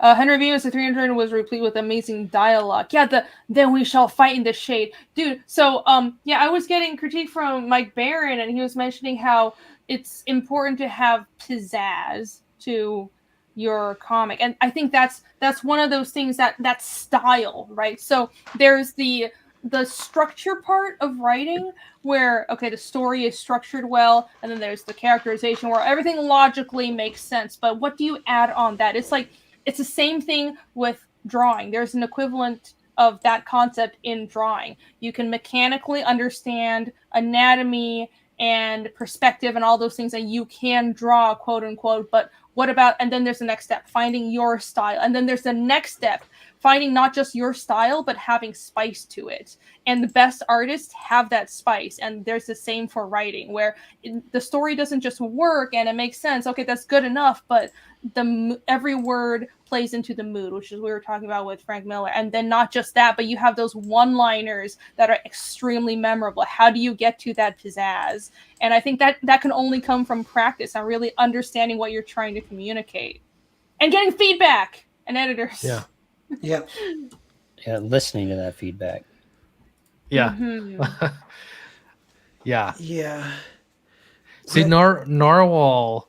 Me and Clint have worked together maybe multiple times. That's true. We have Yeah. a couple times at least. But yeah, he is one of the best writers in the indie comics scene easily. Like there's also there's a few, but Narwhal's up there. You know what I was just thinking when you guys were talking about like the magic spice of pizzazz? I was like, giant bananas. That's like my obsession lately. This Narwhal's pizzazz. I mean, I cannot wait to read this book. I want to understand the meme of giant bananas. Yeah, it's not always pizzazz. Sometimes it's just shove weird shit in there, I guess. The thing that I get from that too is it's like Silent Hill 2 is very inspirational to me, and I've been mentioning like it has a non-canon ending where it ruins its own story, but it's non-canon, so it's okay. And it's where at the end it's like a secret ending, but you go up to the spaceship and the dog has been pulling levers, and then the guy's like, "It was you the whole time," and the dog's just like, "Ruff, ruff, ruff." And that's like the end of the game. Oh no! And I'm like, dude, I love just like ruining your own story non-canon. And there's another one where James, he comes upon a dead body that's like himself, and on the TV is like his dead wife or something, and somehow there's like a secret you can unlock where he starts breakdancing right in the middle of it. And that's Narwhal's technique. Throw in something really unexpected, but just make it work, and that's pizzazz. Ruin your own story. That's like, don't take that advice though, because that's like Arnold Schwarzenegger when he was working out with all those dudes in the 70s. They're like, he was the best. They're like, what should we do? How do we get like you? He's like, drink a gallon of milk before every show. And they'd all be throwing up. Oh, that's funny. Oh, it's like drink milk and pick things up and put them down. And it's like, why is it not working for me? Hey, tying back, going full circle, talent matters. Yeah, that's just the truth. This is the argument. You don't know if you have talent unless you practice and try. So you should try. Everybody should put in effort. Yeah. Narwhal, how many books have you published? I think it's like 10 or so. And if you count Narzac, it's like 14 or something. So it's getting up there. I bet you don't know the exact number, but I'm not sure. Yeah. I have so many of them too. I was like looking like, man, I have a lot of Narwhal books. And I know you've done a ton, but cool. That's awesome. Yeah. Thanks. Yeah, and last summer I did one where it's like get all the Narwhal books for like $150 or something. And it was a 6-pound like stack that gets shipped off to these people. Like it was really fun to package those. Having that back catalog, that's pretty cool. Yeah. That's that awesome. Must be such a good feeling. So Rini, I apologize because I have not followed your books or anything. How many books are you at? Okay, I'll remedy that. With Fiendish? Yeah, Fiendish. Oh, with Fiendish. Fiendish is 2 main chapters, and chapter 2.5. I have these 0.5 chapters that are standalone stories, but they like tie into the main story, but they're not part of the main story. 2.5 is a flashback chapter, and that is about to start fulfillment. So 3 books, and I'm working on chapter 3, which is the 4th book, and it's complicated. But yeah, so 4 books with Fiendish. I have like a bunch of older work, but nobody cares about that. That's impressive because you've been crowdfunding 2 years. 3 years? I don't know. I actually started in 2019. Wow. So I ran a sketchbook campaign in 2019. Nobody knows about it. My regrow sketchbook was I did it just to test out crowdfunding to see how Yeah. to like teach myself how it worked. No, I have like a bunch of older comics, but I have like, because I mean I went to school for comics, so I used to draw just short comics, and I did a web comic for a while, but it went nowhere because I just didn't have time because I was so busy with a day job. Yeah, I have other work. I still have a small collection of some shorter comics on my my website. The Smoke and Shorts thing. It's like a collection of like 4 or 5 short comics I did. And I posted this for the Black guys. I dug up this sci-fi like 5-page silent comic I did, and then I'm like, I forgot I drew this. I dug up a 50-pager. Guys, I dug up a 50-pager I drew during college over the summer. It was actually for this Japanese manga competition. It went nowhere because my writing was shit at the time. But like, I drew like 50 pages and I completely forgot about this shit. And then the other day I was like, oh my god, I have like this thing that was never published. Anyways, so you're gonna publish it then, right? Or is it publishable? I don't know if I can, because I don't like, if it was for a competition, it might not be. I might like do a few pages. I won't do the whole thing. I want to respect the competition. Yeah. Okay, that's fair. But it's Do you ever look? Funny. Yeah. So, I'm sorry, I'm interrupting. Do you ever look at Comic Vine and like, hey, they don't have all my stuff on there? I never look at Comic Vine. I don't know what they. It kind of bothers me every now and then that it's like, why can't I get? They'll put one issue up there, but that's it. I don't understand what's going on. Huh. This is the same reason why I had to launch Downcast 4 on Indiegogo, because it bother me. Right. Yeah. There's not symmetry. Yeah. Right. They won't like capture. I never look at Comic Vine. What I do know is, I mean, it's still I've gotten past being annoyed at it. I'm just like used to it. It's if it is anybody looks me up, it's my Marvel stuff still shows up. Yeah. First, I'm like, I can't. There's nothing I can do about it. That's just how it is. Marvel is this huge company. Whatever. I probably got some fans because I work for them. So cool. That's great. But the day when people Google me and they find Fiendish first will be the day where I've made it. Like, that is my goal. I've taken it as a personal fucking challenge. I'm going to make this out. Like, this is actually my thing. So I will fight for it someday. But yeah, I never look at Comic Vine. I have about 10% of my books on Comic Vine. 10%. That's not good. No, how many books do you have credits for? It should. It's probably nearing. I looked in 2019 and it was over 120. So it's got to be 150. I want to be maybe higher than that. Yeah. Nice. I think I remember creating a Comic Vine account so I could go and add edits, but it seemed tedious. So yeah, I remember I needed to update my photo because it was just horrendous. So, yeah, but I don't remember how I did. I'm not going to go in there and. I know it's pointless. It doesn't matter. Again, Rini, you're right about this, but it's just annoying. Yeah. Wait, what? What was I right about? You're right. You're right that Comic Vine does not matter. You're just like, you're over it. It doesn't matter. But I don't know. Every now and then I go back to it. I'm just like, really? Oh yeah, I never checked that. There's some other websites where it's like they do the credits for my book wrong, and I'm like, I'm just happy that I'm even on there. That's cool. But whatever. Yeah. It doesn't matter, but yeah. Yeah, I'm looking on Comic Vine. I'm like, should I look up all of us on whatever? It doesn't matter. That could be content. No. Anyways, if someone has a Comic Vine account, go correct all their mistakes on our profile. Fix this. Thank you. I need my 200 I'm too lazy credits. to do it myself. What's up? I think we're overdue for a refresh. Snuggy's been doing a countdown this whole time. I know, Snuggy's the man. Shall we go? We're definitely gonna be past 5,500. Let's see if we're at 100 backers now. We only need $6 more. Wait, don't jinx it. Just wait. I know it's gone up. Snuggy's been posting in chat. Okay, good. Snuggy, you wouldn't lie to me, Spoilers. right? You wouldn't lie to us. Okay. I know at least it's gone. I don't know if we got 100, but let's refresh. Let's see. do it. Hey!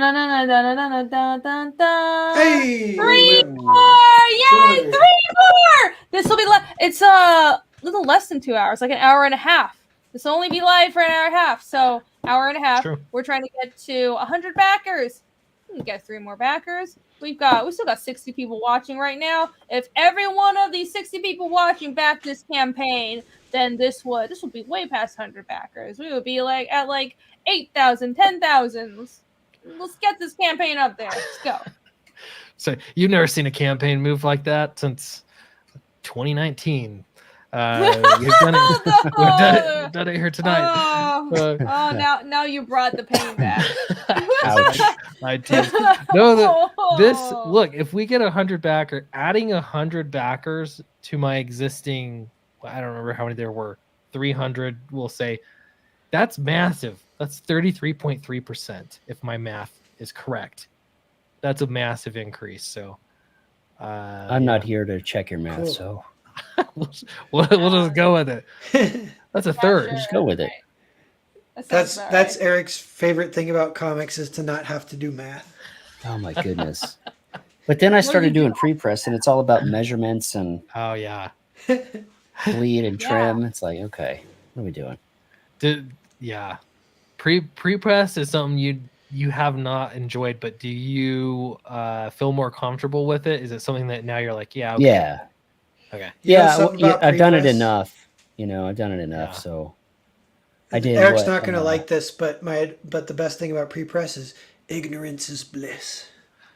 Yeah, it's probably No. probably best that way. I did what, 12 books at the Rippaverse, so that was a lot of experience, and then my own stuff and other stuff for other people. So Yeah. I got enough under my belt where it was like, okay, yeah, I don't love it, but I can do it, and I'm very good at it. I think so. I can. The books come out. I did all of the Inglorious Rex books, and that was all wild because I had to do interlocking covers. And, Oh yeah. Oh yeah. That's nerve wracking. That's absolutely, because I can look at the math, I can look at the measurements and know this should be right. These it matches. This is where it's going to trim. It matches. It should be good to go. Yeah. But then there's just that but are they going to do it? Is it going to turn out right? And one of the books was the interlocking covers from 2 different campaigns. So I didn't do the first book pre-press. So it's like, how do I even do this? So I had to look at Kenneth's artwork and try to line it up based off of that, knowing that's where the trim is. So there's another 1/4 inch of the artwork that I don't see physically on the book that I have to kind of account for when I'm making this happen. So there's just no way to make sure it completely lines up because the trim will vary. There's at least a 1/4 inch that will kind of be off too. But then nobody will really notice that as long as it's not ridiculous. Most people don't care. They really don't. It's us perfectionists that are like. So, but it's funny though because like Narwhal and I were just saying, the moment when you get the book and you open it up and you go, okay, the printing isn't screwed up. But in that case, if it was, it would be Eric's fault. No, I don't know. I would say it was the printer's fault at that point. There's always somebody that I could pass the buck to somebody. You want to hear something funny? Monster MD.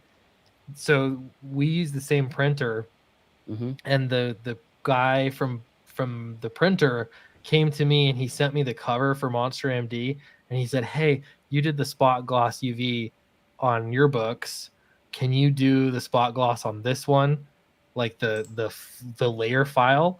And I was like, "Yeah, sure. I know Vaughn. Let me give it a try." So I did the spot gloss for Monster MD, and I sent it back to them, and they said, "Okay, great." Anyway, so the spot gloss that's on Monster MD, assuming that nothing changed, I'm pretty sure it's exactly, but I could find the file anyway. Anyway, it's just funny, because I did the spot gloss UV. I don't even know if Vaughn knew that, but the printer said it to me. So I was like, wait, sure. what? They thought it was your book? they asked me because I did it on Downcast 1 and Downcast 2, and they actually won an award for the cover application on Downcast 2. And Really? What? yeah, There are awards for that? it's in the printing world. So I was like, wait, who gets the award? You guys get the award, you know? But I did all the work. You did the design. yeah, I did. Well, just the pre-press, you know, just to like where to okay. put the foil stamp and where to put the. But that's what they won the design. They won the award for. So Yeah, but yeah, well, you did.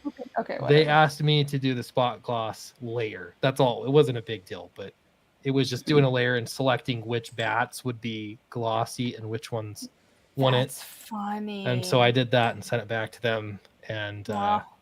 yeah, Yvonne, You now should be you getting know. royalties, is what I'm hearing. that was pretty funny. Yeah, I don't That was have to cool, look that was up. cool, but- Have to look up the email. And that guy, I'm trying to remember his name now. He passed away. What? Gosh, I gotta look this up. Man, Oh, Downcast I indeed. know what printer. Was it during COVID? Yeah. So he was. I'm trying to remember. What's gonna drive me crazy? I think I know. It was several people used the at printer. API. API. That's right. Not I was Robert. thinking and then the guy who did the pre-press he was managing the accounts. Yeah, he was a Passed salesman. away. Yeah, that's unfortunate. It was hard to get in touch with them after that, so I ended up not going with them. Yeah. But I heard good things. They do good work. Joseph, was it Joseph?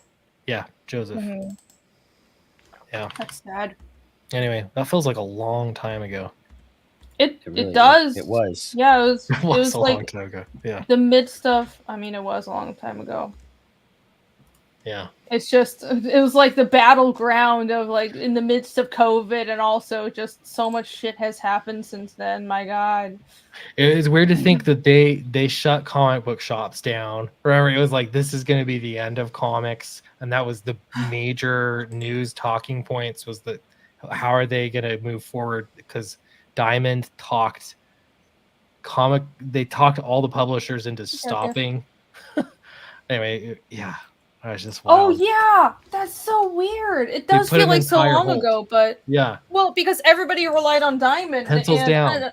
Yeah. So much has happened. I'm not even sure exactly what happened after that, but I know that DC is going with Lunar now, and Diamond isn't. But before COVID, Diamond had a monopoly, so I guess because of them, they were able to just force everything to come to a standstill. And I don't even really know why, because why? Of all the things that would not cease production, it would be comics, where everybody's working from home. Like, maybe you can't get paper anymore because there sure was a paper shortage. I was very well informed. That's why Fiendish One was delayed. I was desperately trying to get everything to move forward. There was no fucking paper. But I don't understand why everything shut down for comics. Yeah. Beyond the paper. It's crazy because it was really just about Diamond. The paper shortage to me would be a bigger, that would matter more, but at the time the talking points were that it was Diamond. They were the only distributor.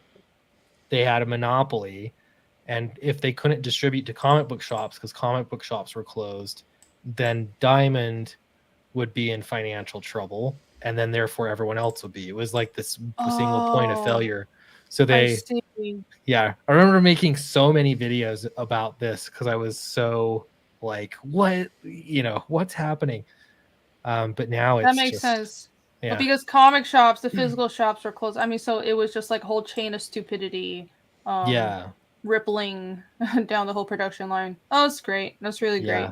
Paper mill shut down. In hindsight, though, I guess paper would have been a problem no matter what, because they couldn't have gotten shipments. That definitely would have happened, but they never. I don't think they foresaw it. Yeah, they didn't foresee it until after it became a problem. But manga was kicking ass just fine during that time. I don't really know how Japan handled things. As far as I know, don't quote me on this, but I think Japan just shut down their borders, but there weren't lockdowns internally. Also, here's the thing, comics in Asia are massively digital now.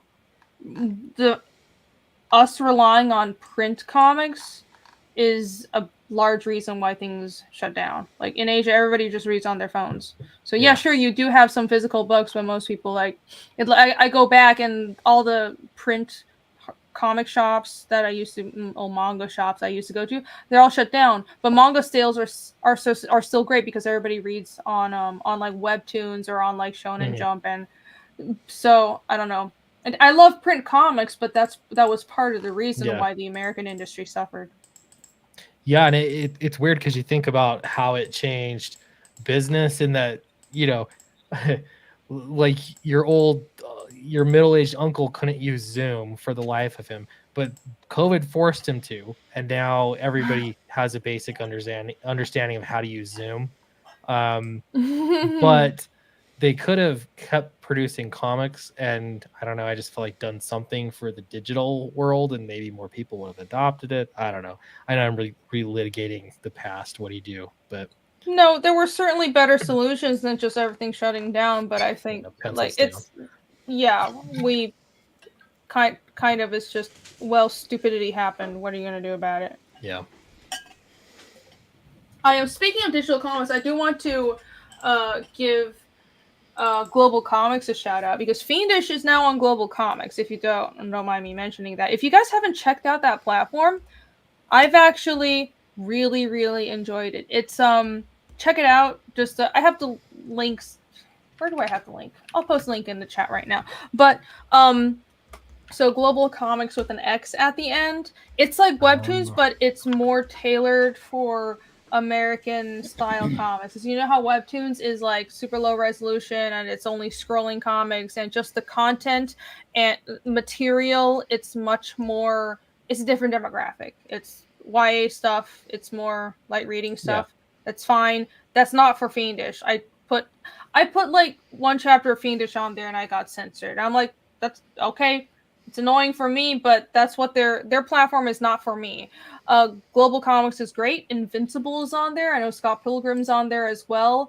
They're more open to stuff that's like, I just marked Fiendish as mature reading, and they were totally fine with that. And also the team has been really responsive. I like their reader, the reading platform. You can read in like this PDF mode, but also panel to panel. So check it out. And I want to recommend creators try out that platform or go digital in some way, because for me, I think print is my priority, but having a digital option is good. And I just really enjoy using Global Comics. That's awesome. I'll take a look. How is it on mobile? It's great as far as I've seen. That's what the panel-to-panel view is. So on a computer, you can view like a PDF, like flipping a page almost.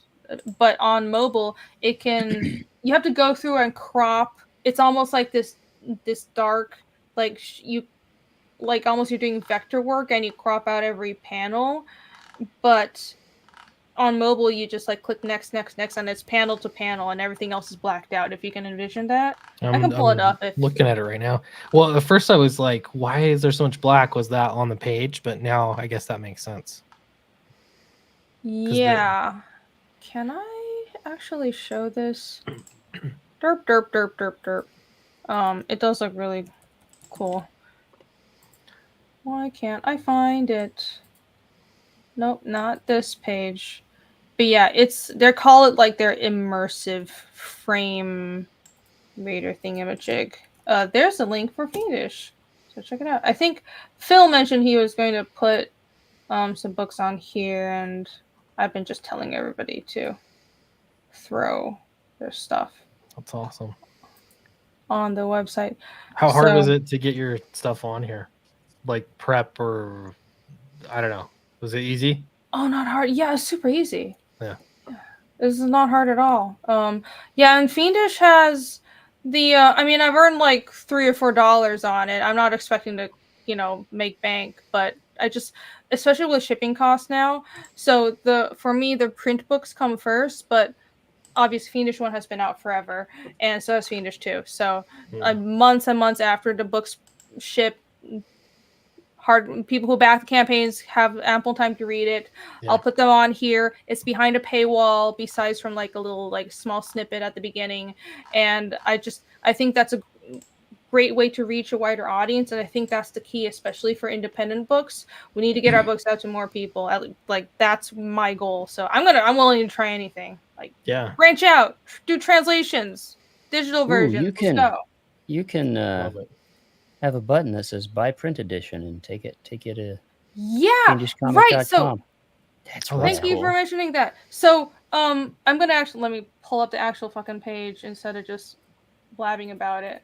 I have to scroll past the page where there's a boob though. Sorry. Okay, it's because my comic has boobs. Share this tab. I know. Oh, terrible. Yeah. So here's the whole panel frame by frame reading. What page? Sorry? It's on like page 2. It's right at the beginning. And there's more in chapter 3. Stay tuned. Hey, it's Shelby. What's up? 94 Yiddish edition coming soon. I look forward to it. You'll be translating the language of my people, even though I don't speak it. Yeah, this is the panel by panel thing, and I had to go through and cut every panel. Which so was not that that hard. Trace around it for. No, they have like a vector tool. It's like a box. It's like, but it's within their software. You're not doing that in. Okay, cool. It's within their software. Yeah, you just upload the pages, and I really like their interface. They have a software to do all the this stuff, and I decided like to do 2 panels here because that works better. You do it by hand, so you can cut up the pages however you want, but you can also read it as like the full page, but this is for like mobile reading, to make mobile reading more comfortable. But yeah, so on their actual let's see if I can go back here. So on this page, can I click through to whatever, buy print edition, chapter 1, demons? No, not that. No, it's there. It's there. When you click on the thing, and then you click at like the top of it, it brings up the menu. Right. There you go. Yeah. I don't know how to navigate my own damn book. Buy print edition right here. And also, so this is great. This links to my website where Fiendish is, you can buy the print edition of this book on my website. But also, like, you can, here's all the different, here's the reading modes. You can go, here are all the pages and stuff. But if you have a crowdfunding campaign that's live, you can link it right here. You can link your live crowdfunding campaign on the back end. There's a place where you can just put, here's the current crowdfunding campaign for this series, and they'll have a link that will lead readers right to it. So this is like, honestly, I'm surprised this platform isn't more well known, but I absolutely love it. And the customer service has also been super responsive. Like, I asked a question on Twitter and they've been like, oh, here, let's help you. And they ran me through helping me with how to do the whole like panel by panel function and all that stuff. So check it out. And also go give me a like and follow Fiendish on Global Comics. Thank you. Is it clear when the crowdfunding thing, is that clear to the people? Like, it would be weird if I did it because it doesn't go to Indiegogo or Kickstarter. It goes to my website. People, that just looks like a store. Even though I say this is crowdfunding, like, I would want to be careful with that if that was something I did. Right. Unless it was on Indiegogo. Right. I'm not actually sure because I actually didn't use that functionality. I put Fiendish up when my campaign was already over. But I think I don't imagine that would be a problem. You're afraid of it'll link to a store and it'll look like it's not actually a crowdfunding link. Why? My website, I think it's not clearly crowdfunding. Even though it says the crowdfunding campaign, somebody could just be like, oh, I want to buy that. And then I'll get an email saying, where's my book? It's like, well, I'm still drawing it. So, oh, right. You see what I'm saying? Yeah, I see what you're saying. Yeah, I think if they click through that, if someone clicks through a link that says crowdfunding, then it would be expected that it won't be shipped right away. No. Well, I don't know how to make that more clear. Well, I need the custom. Nah, Never mind. I won't say it. It's rude. No, I don't want to it's bring fine. this down any further. I'm sure it'll be fine. Anyways, not to derail this conversation, I just wanted to mention that platform that I really enjoyed, so everybody go check it out. And I like to see more indie comics on there. Yeah, it was really great. Let's see. Let me check the chat. See if I miss anything. Dun, dun, dun, dun. Oh, Bancroft said he had the guy who runs the site on my channel a couple of years ago. He's a cool, chill guy. That's awesome. Yeah, there's a couple of the guys who run. I think one of the guys is named Chris.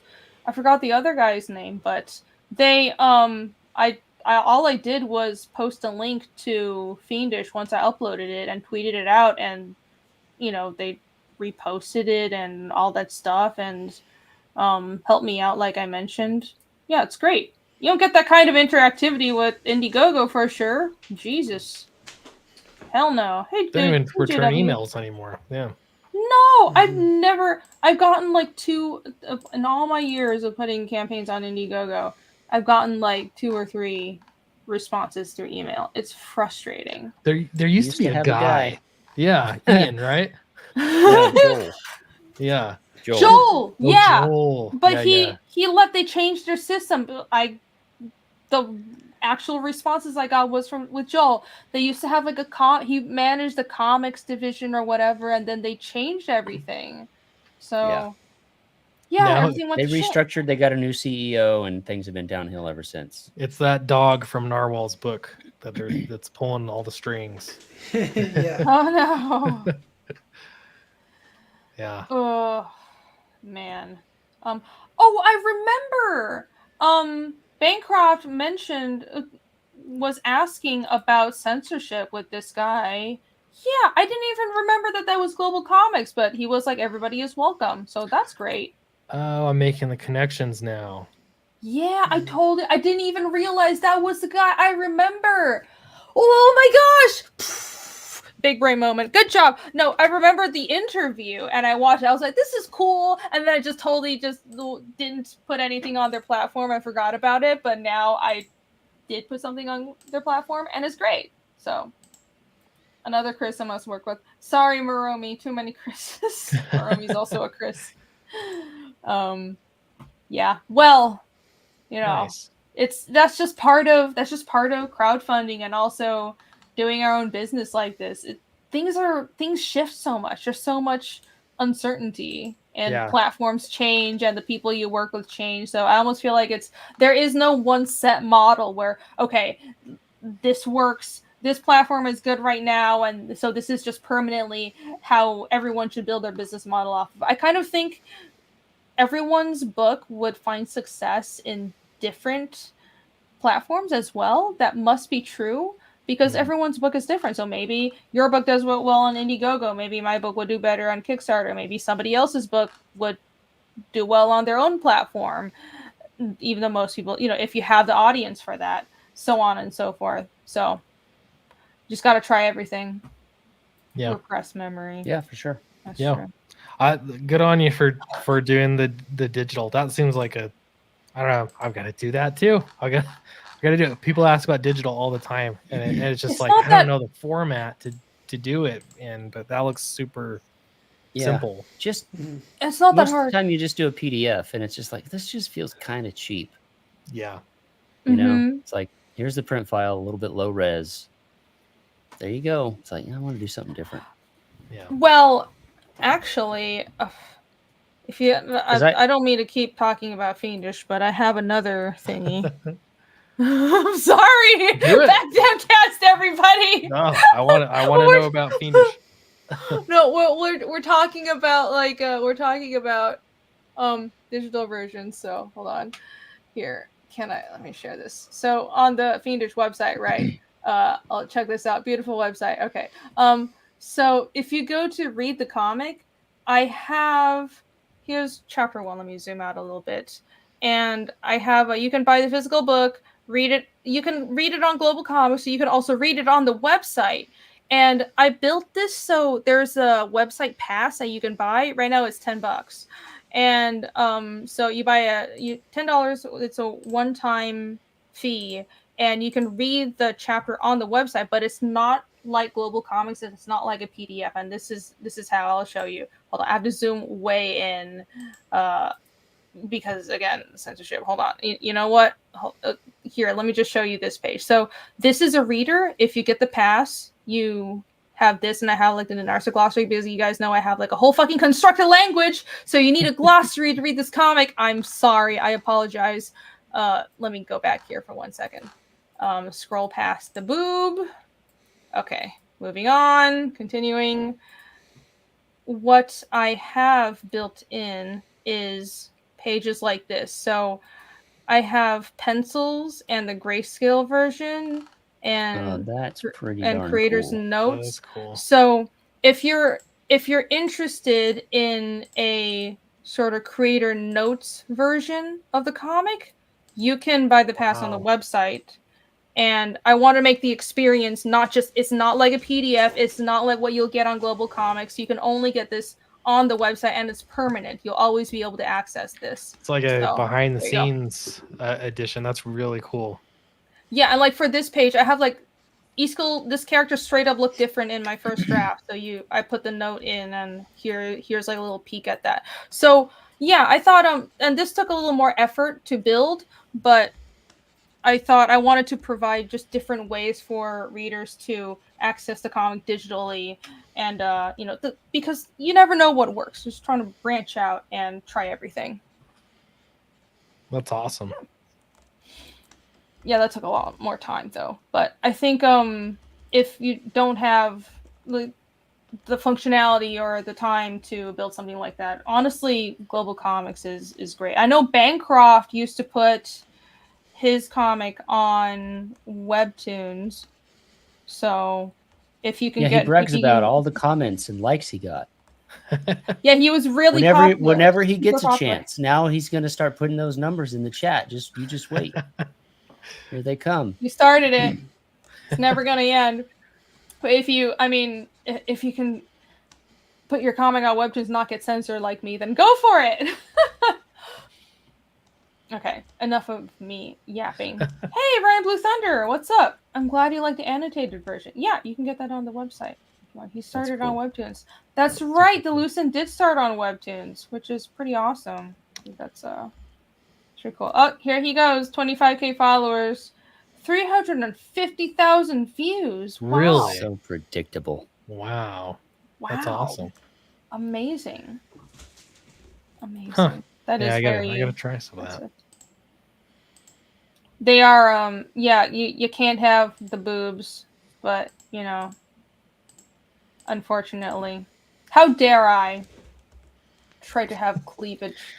Now you're gonna have people buying that edition so they can take a look. Go right ahead. Kickstarter secret. No. Go right ahead. That's true. Kickstarter is much less. Censorious. Shall we refresh again? Are we at 100? Probably not, but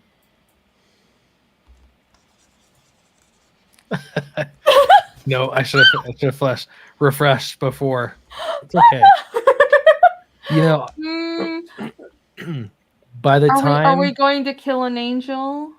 I mean, angels. I'm scared.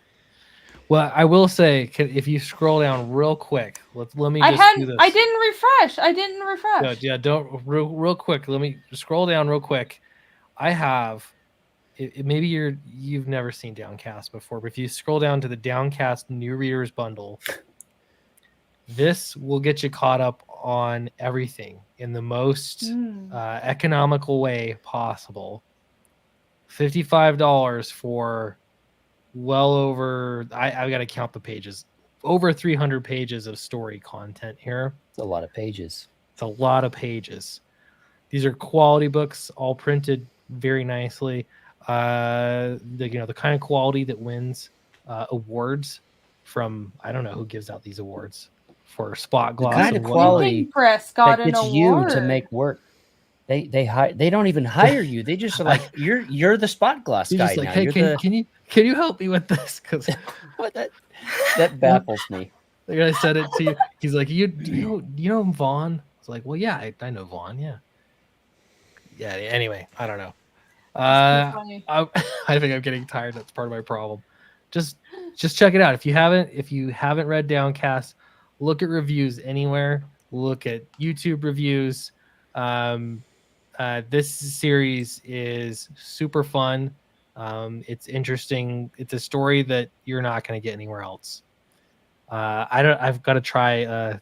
What's that video game we were just talking about? I still have never played that video game, so I need to try it. BioShock. BioShock. I need to try that because chances Floating are City with the diving plot's suit not the guy. same. That's right. It's totally different, but I don't know. It's Yeah. really funny. But yeah, the get visual it. This similarities. will help us out getting that next book as well done, printed, best quality possible. Would be awesome.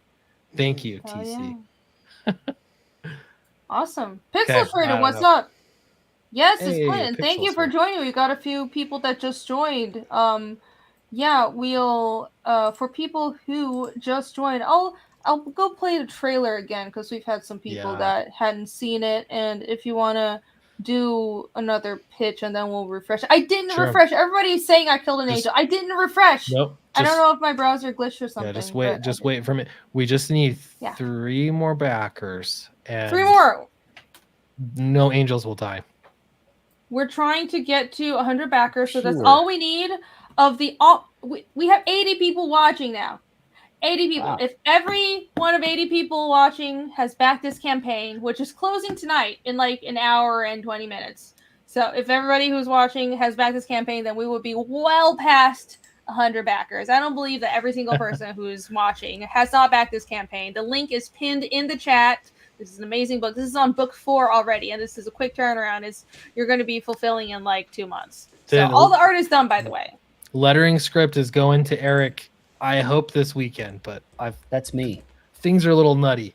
But yes, we'll get those lettered. We're gonna get us off to the printer, and it's gonna be awesome. It's all right if you don't get it to me this week. I'm just I know, gonna that's- say that. that's It's my hope. okay. You'll never. Maybe it'll be forget you. Wednesday next week. I don't know. Shouldn't take that much longer. But I got Bancroft in the chat. He's a real slave driver. I gotta work on the loose end. You wouldn't. He's a real micromanager, you know. Every little I can bit. tell. He has those vibes. okay, well, I won't feel pressured then. But regardless, this thing's going to print soon. All right, I'm gonna play. Oh, man. We have some updates in chat, but I will Oh, ignore man. those and pretend I didn't see. Yeah. Want to play the trailer? All right, let's go. Let's look at this beautiful trailer. Every waking moment. Jax and Monstro are hunting for your friends. It's just a matter of time before all those supposed gods are all dead. But you don't really care about them, do you, Carver? Don't ask me why I'm here. Why I came for you instead of them. I ask the questions now, because I need to know. What are you hiding? And what's on the other side of that window? My home has become a hunting ground.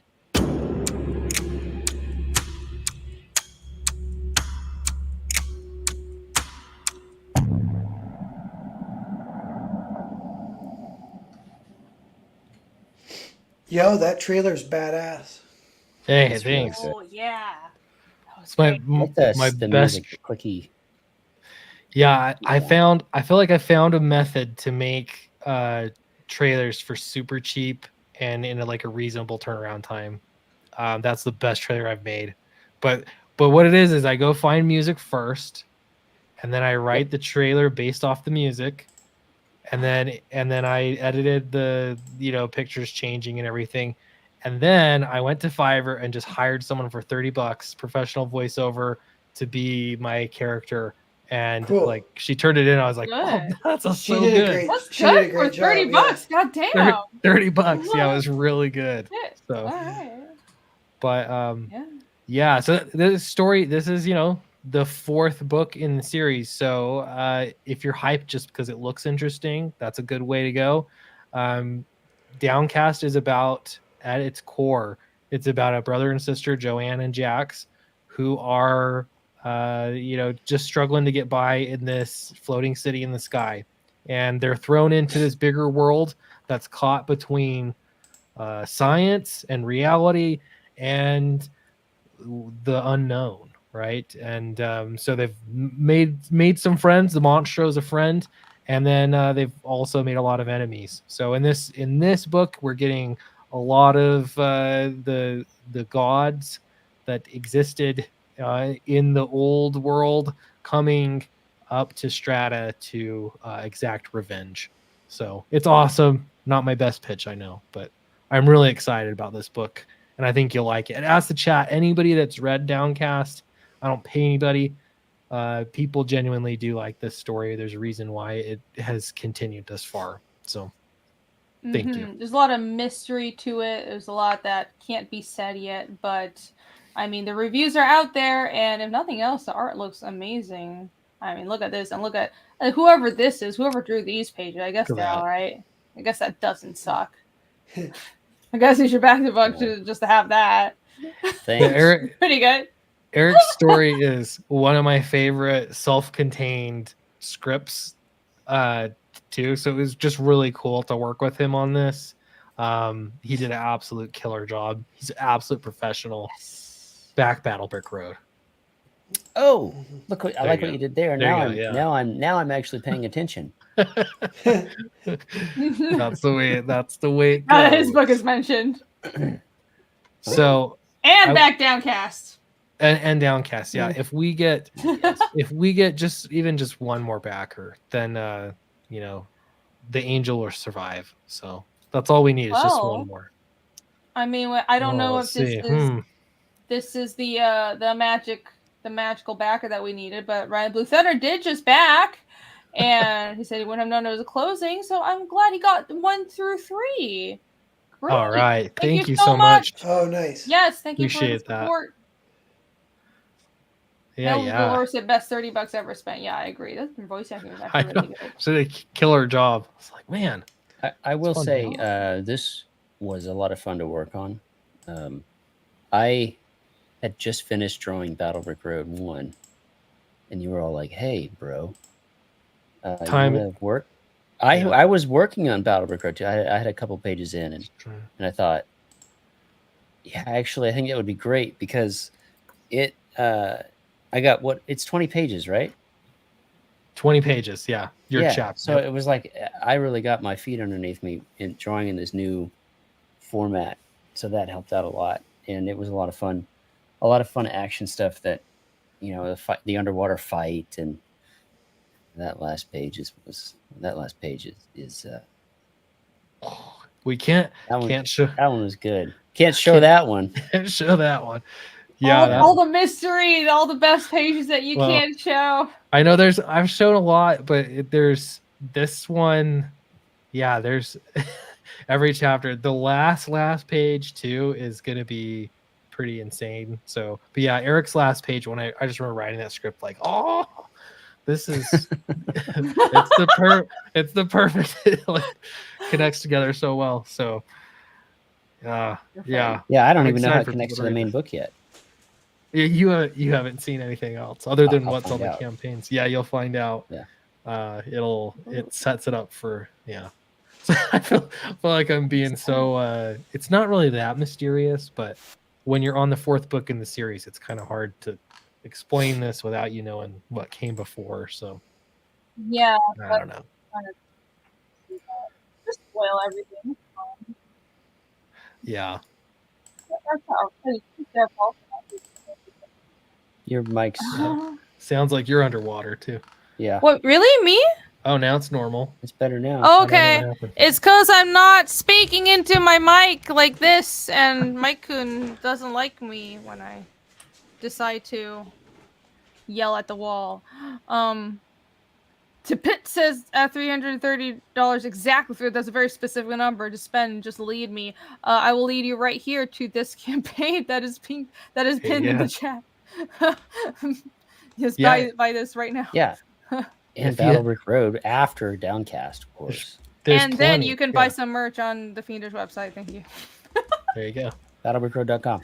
What? That $330 is not a problem. We've solved it for you, and you're welcome.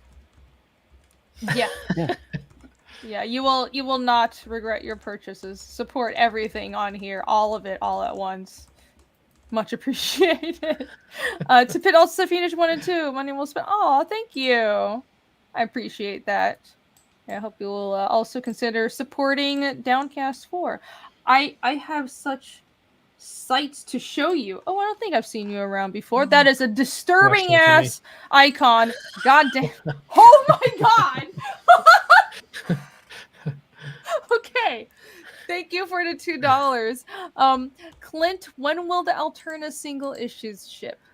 Are these, did you buy them on the website when you backed a book, or did you buy them from Alterna? That would be my question. But yeah, if you added them on to backing the campaign, then they'll ship with the rest of the campaign.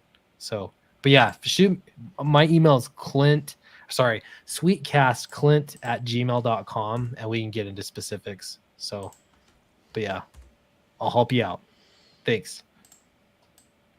Perfect. Cool. Alrighty. So we could refresh, because I don't think we can. Inside. We could, yeah. Okay. Let's do it. Okay, we're safe. Yeah. All right, come on. Let's go. I really want us to be at 100, but we shall see. I have no idea. Three more 99! backers. Oh my 99 backers! Almost exactly an hour left. They said it couldn't be done. So close. They said it was a fool's So many happen. haters out there saying Clint can't get to 99. They said there's backers. no way. 99 can't What's gonna be happen? They were wrong. We'll overcome the haters. How can anybody hate you, Clint? I don't know. Guy. They'll find a way. Life will find a way. It is the internet, yeah. Yeah. But what I'll tell you, one backer, this could be. I got 99 problems, and the angel ain't. The angel got one. That's right. If there's one more backer, you could save an angel tonight. You could TP. TP, are you teasing us, or are you saying you backed like a month ago, or are you saying you backed just now? Yeah, it could be anything. He's saying should be at 100. TP, you're teasing. You're gonna kill an angel. We don't should be at 100K. That would be. See, the thing is if you lie, it kills two angels.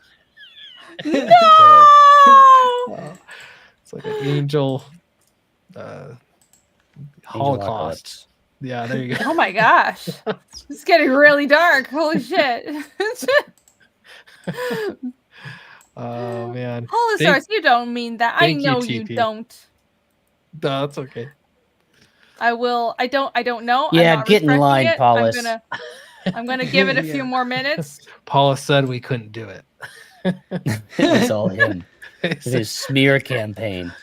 I got We need 99 some backers, control- but Paulus ain't one. Oh no! We need some controlled opposition to drum up the drama, so more people will come here. And let's just all start fake fighting, so people watch the stream and back your campaign. Hurry! Somebody get cranky. Gosh darn it! I just hate you, Clint, so much. Why are you here? Grr. Paulus is doing drama with himself. Now he says, "I don't hate Clint." I knew you didn't, Paulus. Good Paulus is cool. He randomly came on my stream like 6 months ago, and it was awesome. That's cool. Cool. Oh my gosh! Wait! Don't wait. Refresh. We need to refresh now. Do we? It turns out that your hot takes and just belligerence on stream has paid off. Has it really? Oh gosh, I should be more belligerent. More belligerent. Okay, are we sure an angel won't die? Are we sure? Oh my goodness. Yeah! 100, Holy cow.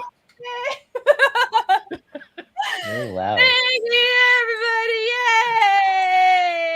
Yay! Okay, I need to play a 100 celebration. A celebration thingy. Yeah. Hype Oh. music.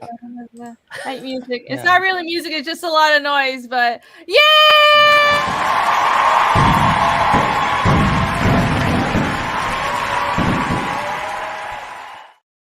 You earned it.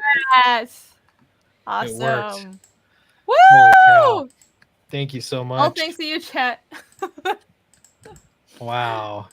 Sorry for everybody's eardrums. I mean, but you are on my channel. You should know. It was worth it. This is what it is. 100 backers. I'm not gonna lie. I did not.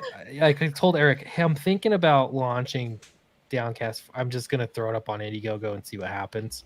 This was what, month or so ago, 2 months ago. I don't know. I did not expect it. Yeah, I don't know. A month. I don't know. Regardless, I didn't expect another 100 backers. That's absolutely fantastic. So thank you everybody that backed it. Reedy, thank you for having me on the stream, even though I never asked. But it was really good to get to know you. So thanks for answering all my questions. Nice to meet you. Literally, this is the first time we've talked, but boy, has it been a great discussion. Honestly, this has been great. It's been fun. Just like talking about comics. So I mean, it's imagine actually talking about comics and just promoting books and having fun and talking about the craft. But this has been awesome.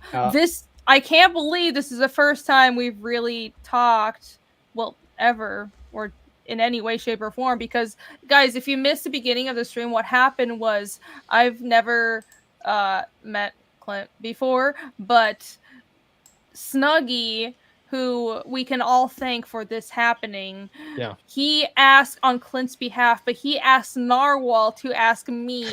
So I got a message from Narwhal saying Clint was asking Narwhal. me. No, saying Snuggie was asking me to close out for Clint.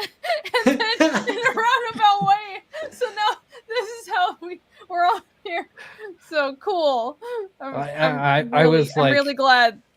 I got what I got, but yeah, thanks for reaching out. I was like, oh, that was just really nice. So I do appreciate that, Reedy. That was really kind of you, and Snuggie and Norwal and Eric also. Yes, and thank you guys for being here too. A rising tide lifts all boats, guys. I want to see everybody succeed. Mm-hmm. Yeah. Well, I'm glad we can get now you it's my 200 turn. backers. Yeah, Eric's the next one that needs 100 backers. I will. I said I was going to drink for backers, so I will finish this wine and see if we can get to 5,800. It's only $5. $5 is nothing. Oh yeah. But they nothing. said it couldn't be done. That's what I've heard. They said it was Yeah, you need to doubt the chat. You need to dare them.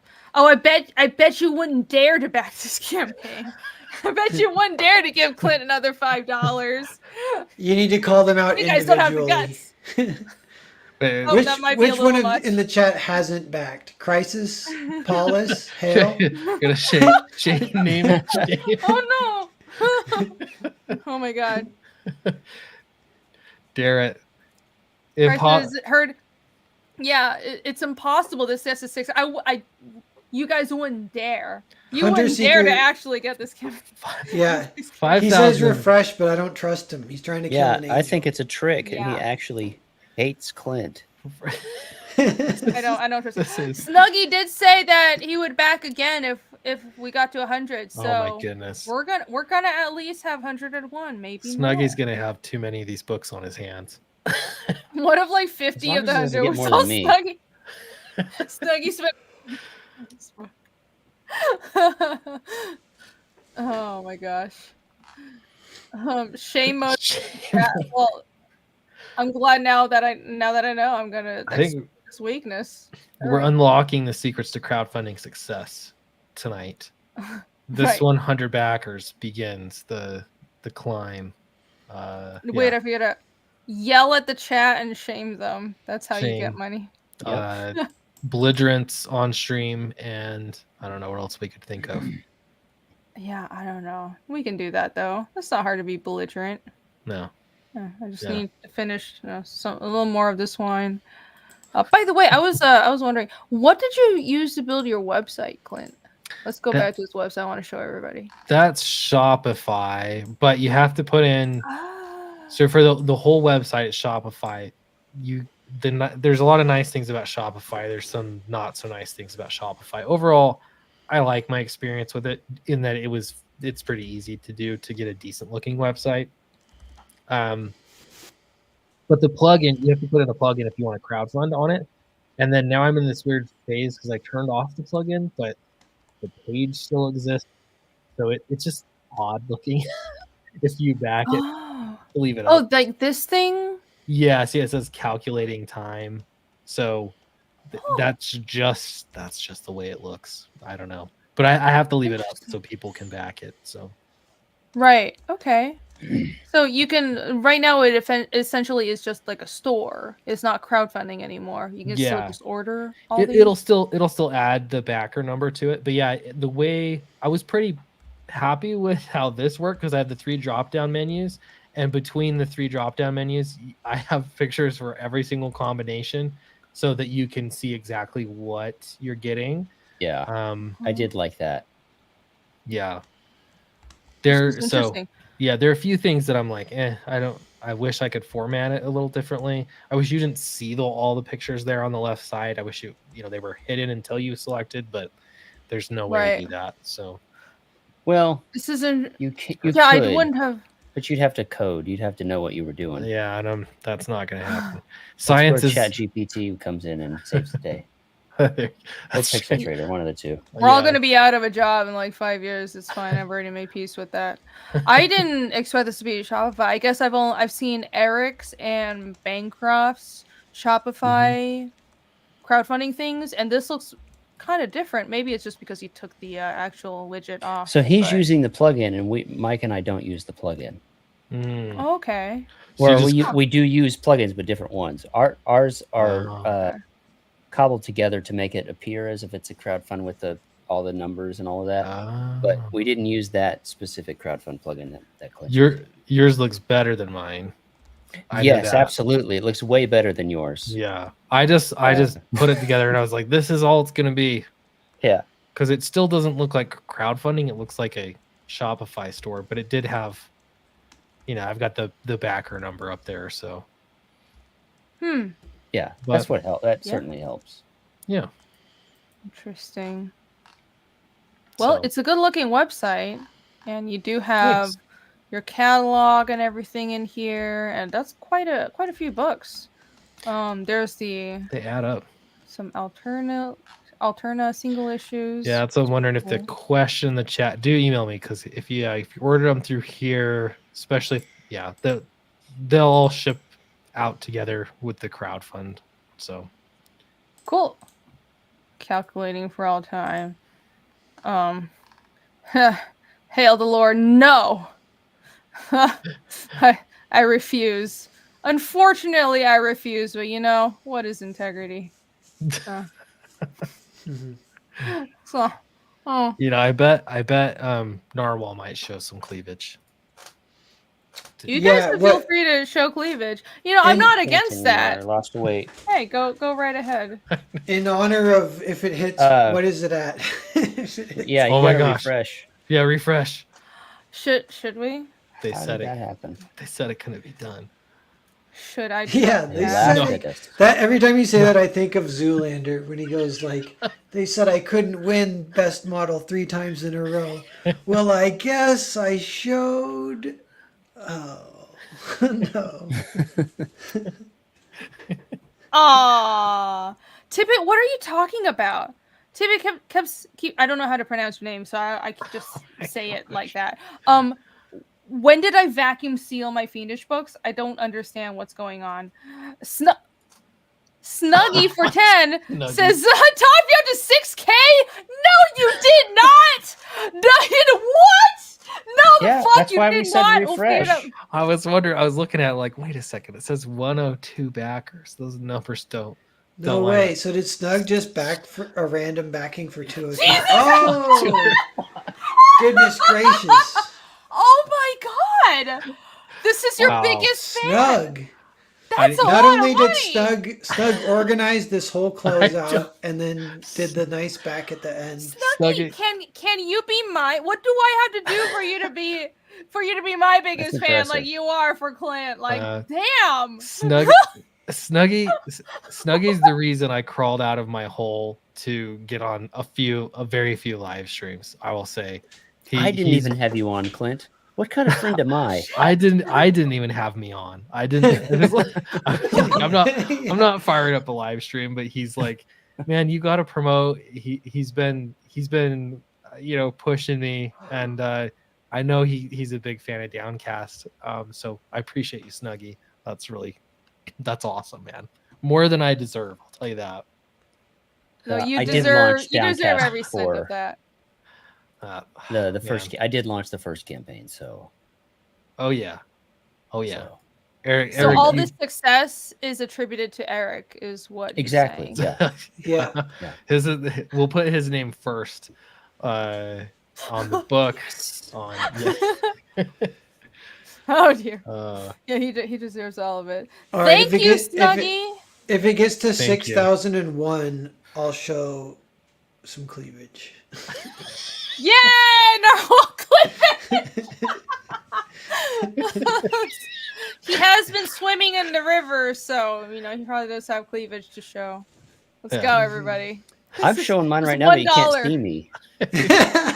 Oh, right. Well, Snuggie's Snuggie, thank you for the censoring. super chat. Yeah. I wanted to probably thank Snugs. Hey, Yeah. Holy cow. I won't. I'm not here to tell everybody else what to do. It's just everyone else is welcome to show cleavage. So go right ahead, boys. So is it worth that's all right. See, I get that's all I censored have. every time I try. It's like being Yeah. on Webtoons. It's for the best. I mean, let's Oh, here. Bancroft is the I nipple feel like I've been police. doing Eric dirty. So there. I'll switch you guys around. As soon as a a comment comes up, I'm gonna get censored. I'm Michael Bancroft censoring. me. Oh no, censored! I'm the one censoring Narwhal. How dare I? I'm just causing controversy.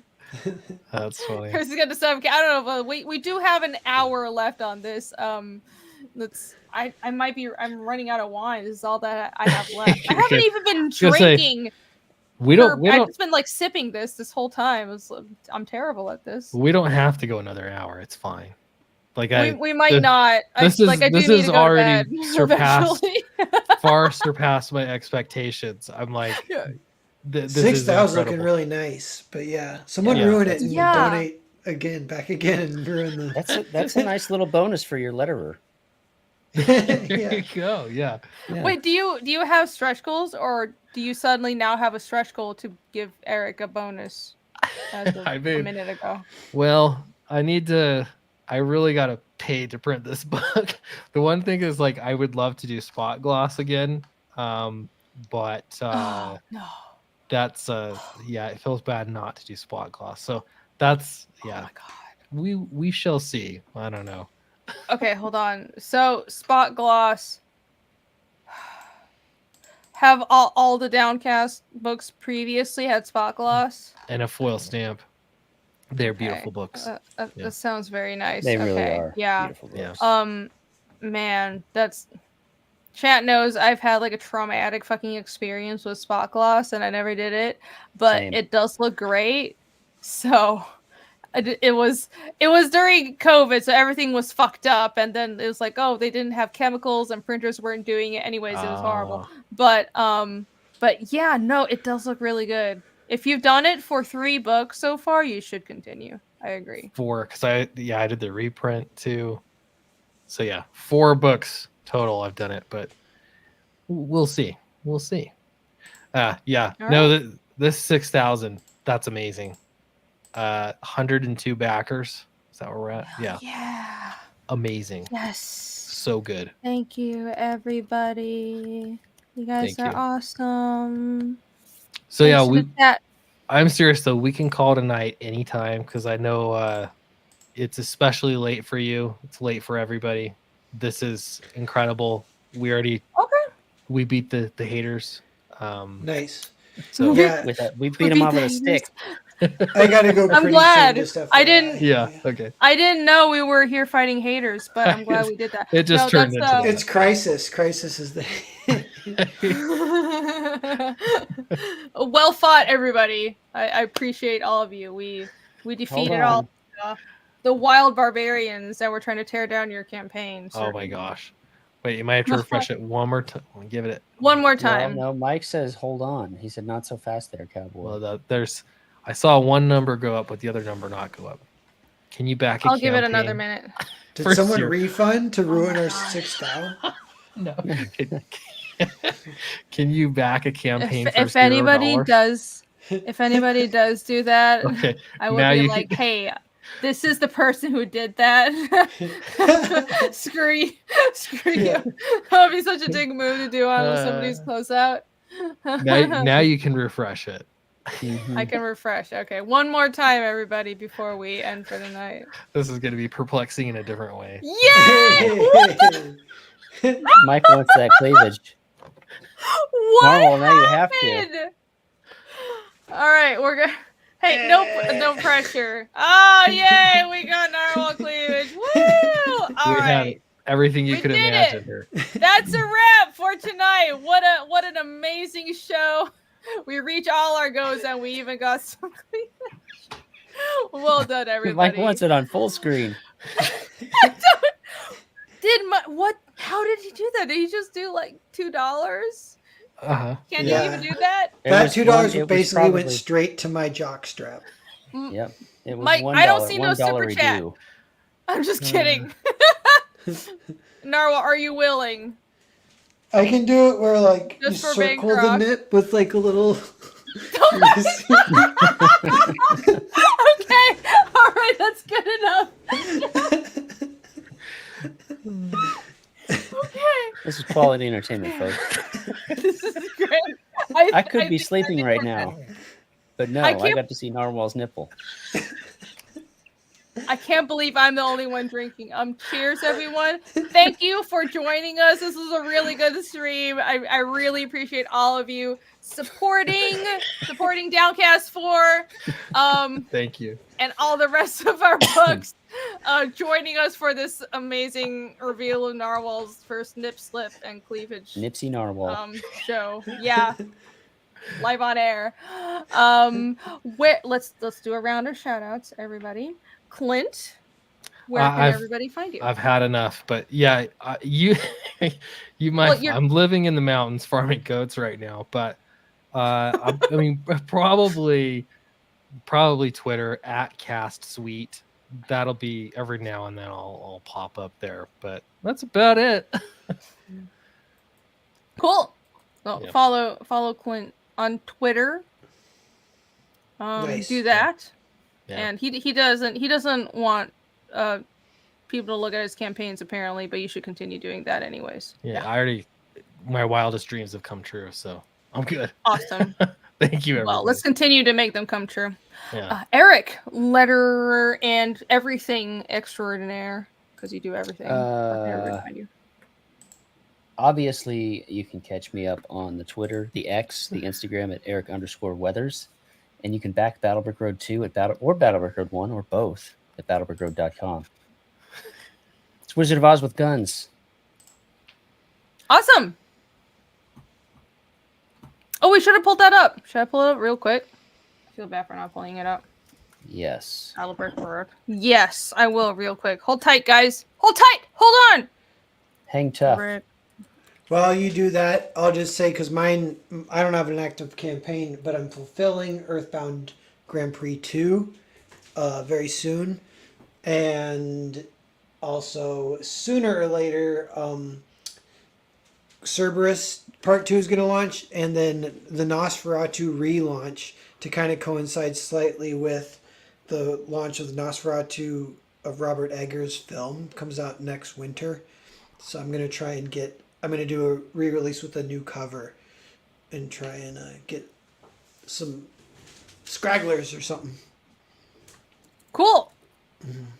Yeah, that sounds cool that you're releasing at the same time as the film. Yeah, I'm going to ride those coattails. I'm going to say that I don't know. I don't want to annoy them. Well, they might not even see me, but I'm like, I'm like, could I like somehow email him and be like, bitch, read my comic. You make movie? Read my comic. That's how you get stuff done. Be bold. We were talking about be bold. Put yourself out there. Be Yeah. like, my work is awesome. Support my comic. Yeah. Some people have it. Narwhal has it. Yeah. Exactly. Touch. Perfect. All right, everybody go check that out. And also, Maromi, thank you for reminding us of that. Narwhal has an eBay store, so you can get his books on there as well. And now I do finally have this pulled up. Nope. There. Battlebrick Road. There's a website. There it is. Mhm. Battlebrick Road 2 crowdfunding campaign. See, it says it right there. It shouldn't be confusing. Look at that. That's a very nice number. And this is still Thank you. funding, is that correct? Still funding. I'm still drawing the book. Well, actually, we have an art contest going on right now. I just extended it. The deadline was originally today, but I said, you know what? I'm still drawing, so you could still have time to draw. So that's live right now. It's in the campaign updates section. You can read previews of Chapter 1 and Chapter 2 of the Battlebrick Road previews there at the top banner. Scroll through. You can use it like a shopping thing if you want. You can buy a bundle. You can a la carte and do whatever you wish. Yeah, we've got a really cool story here. Like I said, Wizard of Oz with guns, but it's a whole lot more than that. It's a lot deeper than that. There's a lot of story, a lot of heart, a lot of character development in this wonderful war-torn world of Oz that we are bringing to you. Myself and writer Zeb Hatfield, good friend of mine, good writer. We're bringing the heat Nice. for Battlebrick Road. I like that pitch. All right. Thank you. Very beautiful website as well. I've already complimented you plenty on this, but I love this website. Good design. Very nice. Thank you. And thank you for the links, Maromi. Everybody go check out Battlebrick Road. And last but hopefully not least, check out my comic! Yay! I don't have a active campaign, but I do, as always, have my website, fiendishcomic.com, which I recently did a revamp for. I sent out a little email blast letting everybody know about that. So the website is extra fancy. Look at how nice this looks. Look at all the the scrolling, the parallax. Look at this new banner. Oh my god, it's so fucking beautiful. Oh, I spent so much time on this, and I'm paying for this every month. So please go buy some merch and make this worth it for me. I spent so much fucking time on this. You can sign up for the email list right here. I have like a big universal email list for Fiendish. So if you sign up for this, I only like email once a month, so I won't spam you at all. But you will definitely stay up to date with any important updates and any new releases and stuff like that. So enter your email right here. Make sure you're on our email list, and I will absolutely make sure you don't miss out on any new stuff for Fiendish. And also, I want to shout out real quick. I revamped the shop as well. So look at this. All 3 Fiendish books are on the website. So you can get Chapter 1, Chapter 2, and 2.5. 2.5 is technically on pre-order because we'll ship the store orders after the campaign, of course, but these are all the permanent market editions. You guys know my campaign covers are campaign exclusive, but these are the final, like the permanent covers. So these are all up on the store, and after RJ finishes shipping 2.5, he should be shipping out all of these orders as well. RJ is awesome. RJ from Critical Blast, he does all my fulfillment. So you can order these books if you missed out on the campaign. And I have like a bunch of cool stuff in the store. I added merch. There's the pin that's also on pre-order. The pin for 2.5. You can get that early. Those are going to be arriving from Taiwan soon. So yeah, check it out. I'm really, really proud of this store. I have so much cool merch on here. And help me, pay my bills while I'm drawing Chapter 3 because life is a struggle and being an artist is hard. Thank you. And be sure to like and subscribe, everybody. You guys are awesome. I love you all. Yeah. All right. Tomorrow will be a creative blog. Whose channel is it on? I forgot. Is it? It's you, I think. What? No, it's not. Yeah. Not anymore. My life. No, not anymore. No, it's not me. Okay. Well, we'll figure it out. I don't know who's hosting it's not tomorrow. I can do it too, possibly. So yeah, we can discuss. Shit. My brain is shit. I swear it wasn't. God damn it. It's already been a month. Okay, so creative vlog. Whoever's channel it's on tomorrow, come join us at 10 p.m. ish and follow like either me or Narwhal on Twitter. We'll let you guys know.